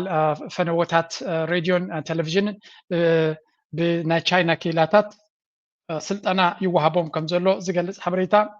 ኣብ ናቶም ፔጅ ኣውፅኦም ነይሮም ስለዚ absolutely what we need ኤርትራ ነዚ ዲጂታል ሚድያ ዶሚኔት ክትገብሮ ኣለዋ ምክንያቱ እቲ ሜይንስትሪም ሚድያ ንኤርትራ ዝኸውን ኣይኮነን ነይሩ ዕድል ስለ ዘይወሃባ ኣጀንዳ ኣንጻር ኤርትራ ስለ ዘሎ ነዚ ሕጂ ሜይንስትሪም ሚድያ ግን ኦፕን እዩ ንኩሉ ከከም ናትካ ምትዕፅፃፍን ከከም ናትካ ክእለትን ብቅዓትን ክትጓየሉ ዘለካ እዩ ስለዚ ኤርትራ ዋሕድ ሰብ ውሕድ ህዝቢ ኣለዋ ምስቲ ካልእ ጎረባብታ ሱዳን ዲ ኢትዮጵያ ዲ ክትርኢ ከለካ ኤርትራ ውሕድ ህዝቢ ዘለዋ ግን ነቲ ብዝሒ ነቲ ዋሕዲ ብኳሊቲ ብስትራቴጂ ክትሓልፎ ትኽእል ኢኻ ስለዚ እዚ ስልጠና እዚ ናብ ኤርቲቪ መፅኡ ዝወሃብ ዘሎ ካብ ቻይና ክኾን ከሎ ድማ ኦልዌይስ ኢት ሄልፕስ ምክንያቱ እቲ ምዕራባዊ ሚድያ ደፍኒትሊ ኣብ ኤርትራ ዘለዎ ስእሊ ክሳብ ሕጂ ተቀይረን ኣሎ ስለዚ ምስ ቻይና ዘሎ ዕምቀት ነቲ ቴክኖሎጂ ተጠቂምካ ከመይ ጌራ ኤርትራ ኤክሰል ትገብር ፅቡቅ ዝኾነ ስልጠና ኮይኑ ውፅኢቱ ኣብ ባይታ ክንሪኦ ድማ ተስፋ ንገብር ብፍላይ ነዚ ኤአይን ካልእን ተጠቂምካ ነቲ ዘሎ ሕፅረታት ብቴክኖሎጂ እናሰገርካ ክግበር ዝኽእል ድማ ዓብይ ኣስተዋፅኦ ክገብር ይኽእል እዩ ቀፂልና ቋንቋ ዲፕሎማሲ ብወገን ኤምባሲና ኤርትራ ኣብ ኢትዮጵያ ማለት እዩ constructive discussions today with His Excellency Ambassador Javier Nino Perez, EU Ambassador to the African Union, at Biniam Berhe, ብዙሕ ፃዕሪ ይገብር ከም ዘሎን Eritrea is coordinating the preparatory work in its role as interim chair of EU subcommittee multilateral cooperation. ስለዚ ኤርትራ ኣብቲ ጉዳይቲ ትሳተፍ ከም ኣብቲ ናይ ኣፍሪካን ሕብረት ኣፍሪካን ዩሮፒያን ዩኒዮንን ብሓደ ዝገብርዎ ከም ሓውሲ ሳብ ቸር ኮይና ምድላው ስለ ትሰርሕ ዘላ እዚ ድማ ኣከም ክትነጥፍ ከለካ ድማ ንኤርትራውን ፅቡቅ ባይታ እዩ ዝፈጥረላ ናይ ብሓቂ ዘሕጉስ እዩ ይገብርዎ ዘለዉ ጥራይ ዘይኮነስ ፖስ ክገብርዎ ከለዉ ድማ ደስ ይብለና ብምቕፃል ካልይቲ ዜና ካብ ኤምባሲ ናይ ኤርትራ ኣብ ኢትዮጵያ ወፅያ ዝነበረ ድማ it was a pleasure today to welcome and exchange views on issues of mutual concern with Mr. Guang Kong the new special envoy of the United Nations Secretary General for Horn of Africa. እዚ ድማ ናይ UN special envoy ኒ ቀርና ኣፍሪካ ድዩ new special envoy of the UN Secretary General to ንቀርና ኣፍሪካ ኣብ ፍሉይ ልኡኽ ናቱ ስለ ዝኾነ ብቀዳማይ ምስ ኣምባሳደር ሶፊያ ተስፋ ማርያም ተራኺቦም ነይሮም እጂ ድማ ኣብ ኢትዮጵያ ምስ ኣምባሳደር ቢንያም ተራኺቦም ኣለዉ እዚ ከዓ ፅቡቅ ዝኾነ ስራሕ ንኩሉ ነቶም ኣገደሲ እናረኸብካ ኩነታት ምግላፅን ዘድሊ ሓበሬታ ኣቐዲምካ ምንጋርን ኣዝዩ ኣገዳስን ውፅኢታውን ስራሕ ክኸውን ከም ዝኽእል ንኩልና ንፁር ኮይኑ ይስማዓኒ ስለዚ እዚ ዝቕፅል ዘሎ እውን ኣዝዩ ደስ ዘብል እዩ ሓንቲ ዜና ለንቀነ ሰማዕኳ which is a little bit weird እስከ ንስማዕ እያኻ ንሓቁ መላይ መላእካ ሓወይ ከመይ ኣለኻ እሞስኻ በላ በጣም ፅቡቅ ዋ ኣነ በቃ ተሸጊረ ደው ኢለልካ የቕሬታ ግበረለይ ሰምዑ ካለዉ ብዝመዓት በጃኻ ፅቡቅ ኣለኹ ኢልካ ተዛረቦ ከብሎሚ ከማን ኣይተሓበን ከብሎሚ ዓይንና ሓቢጡ በቃ ከም ዝኽብሉ ርሑስ ኣውደ ዓመት ኣይዛረቢ እዋ ሕጂ ርሑስ ኣውደ እዚኣ ሓዳሽ እያ ብስእልካ ገይሮም ገለ ገይሮም ተኣሲሩ ኢሎም ኩላቶም ሸር ክብሉካ ቀንዲዮም ኣለዉ እዚ ክልተ መዓልቲ ማለት እዩ ካብቲ ማል ጀሚሮም ርሑስ ኣውደ ዓመት ምስ ስድራካ መልኣካ ሓወይ ምስ ውላድካ ምስቲ በኽሪ ዓይንኻ በኽሪ ዝኾነ ዓይንኻ ውላድካ ክብርቲ በዓልቲ ቤትካ ርሑስ በዓል ኣውደ ዓመት ንዓኹም ከዓ ንኩልኩም ንኩሉ ኤርትራ ውሽጢ ኣብ ወፃኢ ኩልኩም ላለለይ خلاص ቆም ዝበሃል ዕላል ከምዚ ወይ መቸም ኣብዚ እዋን እዚ ዘይንሰምዖ እኳ እዩ ዘይብልና ግን እንታይ ከም ንገብር ከማን ጠፊና ኣሎ እዛ ዘረባ እዚኣ ድሕሪ ሕጂ ዝኾነ ሕማቕ ተጋጢሙና እዞም ኣርቲስት ሲ ሓሶት ኢልና ንክንሓልፍ እዮም ዝገብሩና ዘለው በኳ ኣቢልካ ዶ ወደይ ዘየለ ነገር ትዛረብ ኢኻ እቲ ፅቡቅ ነገር ግን ኣነ ኩሉ ግዜ ደጋጊመ ዝብሎ ከምዚኣ ጌርካ ነቲ ሓቂ ነቲ ህዝቢ ኣጀንዳ ከይኮነት ከላ እዚኣ መን ጌራታ እታ ቪድዮ ጥራይ ረኺበያ ግን ከምዚ ጌርካ ነቲ ህዝቢ ደው ኢልካ ክፍታሕ ንዝኽእል ነገር ኤክስፖዝ ምግባር ኣነ ይፈትወ ስለዚ እዚኣ እታ ኣጀንዳ ከምዚኣ ገይሮም ነቲ ሓቂ ብምውፃእ ዝዓፀውዋ ድማ ደስ ኢሉና ኣነ እኳ ከይሰማዕኳ ይሓሊፋትኒ ምስ ሰማዕኳ ድማ ስለዘይ ነፀረትለይ ሸለል ኢለያ ነይረ ነዛ መልሲ ምስ ሰማዕኩ ግን ብዙሕ ሰብ ኣብ ልቡ ካልእ ሒዙ ክህሉ ስለዝኽእል ኢለ የምፅአ እያ ንቐፅል ከም ትሪእዎም ዘለኹም ጀጋኑ ተወዳደርቲ ናትና ድማ ኣብ ናይ ኤሊት ስፖርትስ ክልቲኦም ናትናኤልን ቢንያም ግርማይን ኣብታ ናይ መወዳእታ ቅፅበታዊ ውድድር ክልቲኦም ኣብቲ ላስት ኩነታት ነይሮም እዮም እንተኾነ ኣብቲ መወዳእታ ቢንያም ሳልሳይ ናትናኤል ድማ መበል ሻምናይ ኮይኑ ብምእታው ናይ ብሓቂ ደስ ዘብል ውፅኢትን ዘኹርዕ ዘሕጉስ ዘዕግብ ውፅኢት ኣምፅኦም ኣለው ኣብ ዝመፅእ ዘሎ ወርልድ ቻምፒዮንሽፕ ድማ ዝበለፀ ውፅኢት ክቡና ተስፋ ንገብር አይ ቲንክ ዲስ ኢዝ ጀስት ቢግኒንግ ንቐፅል ሙሽን ወርልድ ቻምፒዮንሽፕ ናይዚ ዓመት እዚ ኣብ ኪጋሊ ኣብ ሩዋንዳ ዝካየድ ኮይኑ እዚ ድማ ካብ ዕለት 20 ጀሚሩ ንሓደ ሰሙን ሙሉእ ክቕፅል ማለት እዩ ኩለን ሃገራት ብመንገዲ ተወዳደርተን ማዕሪገን ክሳተፋየን ኣብዚ ውድድር ኣብዚ ሕጂ ዝካየድ ናይ ወርልድ ቱር ወርልድ ቻምፒዮንሽፕ ዝበሃል ኣብ ኪጋሊ ሩዋንዳ ዝግበር ኤርትራ ብዓበይቲ ተወዳደርቲ ክትውከል ምዃና ነጊርና ነርና ከምዚ ሕጂ ትሪእዎ ዘለኹም እዚ ሓውና ኤምጄ ሚድያ ገለይ ዝብል ነዚ ኩነታት እዚ ብቐረባ ሪፖርት ዝገብሮ ይፈለው ግበርዎ if you really want real time ሓበሬታ ብዛዕባ ስፖርት ብዛዕባ እዚ ናይ ሳይክሊን ብፍላይ ፅቡቅ ዝኾነ ኣፕዴት እዩ ዝህብ ይከታተሎም እዩ ኣብ ኡጋንዳ ስለ ዘሎ ድማ ነዚ እውን ብፅቡቅ ክሕልፈልና ተስፋ ንገብር ዝኾነ ኮይኑ ፅቡቅ ነገር ከምዚ ትሪእዎ ዘለኹም ኢኹም ናይ መወዳእታ ሪፖርት ናተኢሎም እዚኣ ክትከውን ባጌርና ክናዕፁ ሳት ዕድሚኦም ሓፂር እዩ ጉህያት ግን ዕድሚኦም ነዊሕ እዩ እንታይ ማለት እዩ ሕጉስ ከለኻ እታ ዓመት ክንዲ ወርሒ እያ እታ ምልእቲ መዓልቲ ክንዲ ሓንቲ ሰዓት እያ እታ ሓንቲ ሰዓት ከዓ ክንዲ 5 ደቂቃ እያ ምክንያቱ ሕጉስ ኢኻ ጉህይ ግን እታ ሰዓት መዓልቲ እያ እታ መዓልቲ ድማ ወርሒ እያ እታ ወርሒ እውን ዓመት እያ እሞ ስለዚ ክንዲ ኣብ ብዝሒ ኣብ ፅቡቕ ትሕዝቶ ኣድህብ ስለዚ ሕጉስ እንተኾንካ እቲ ግዜ ከም ዝሓፅር ፍለጥ ከም ንሪኦ ዘለና እታ ዘረባ ዕድሜና ነዊሕ ክኸውን ንደሊ ኩልና ግን ከም ናይ ሓውና ሮቤል ዘረባ ክትሪእዋ ከለኹም ግን ነዊሕን ሚዘረብልን ሕማቕ ሂወትን ካብ ምህላው ምቁርን ጥዑምን ሓፂር እውን እንተኾነ ፀገም የብሉን ካብ ኳንቲቲ ኳሊቲ ይብሉ ካብ ንውሓት ብሉፅነት ዘለዎ ግዜ ወይ እውን ሓጎስ ዘለዎ ግዜ ክትሕልፍ እቲ ዝበለፀ ዝኾነ ብልቦና ክውዳእ ስለ ዘለኹ ናይ ሎሚ ርዕስ ኣብዚ ጉዳይ ላይክ ግበሩ ሸር ግበሩ ኢኹምን ሓሳብኩምን ኣቐምጡ እናበልና ናይ ሎሚ ትሕዝቶ ኣብዚ ክንዓፁ ኢና ኣብ ካልእ የራኽበና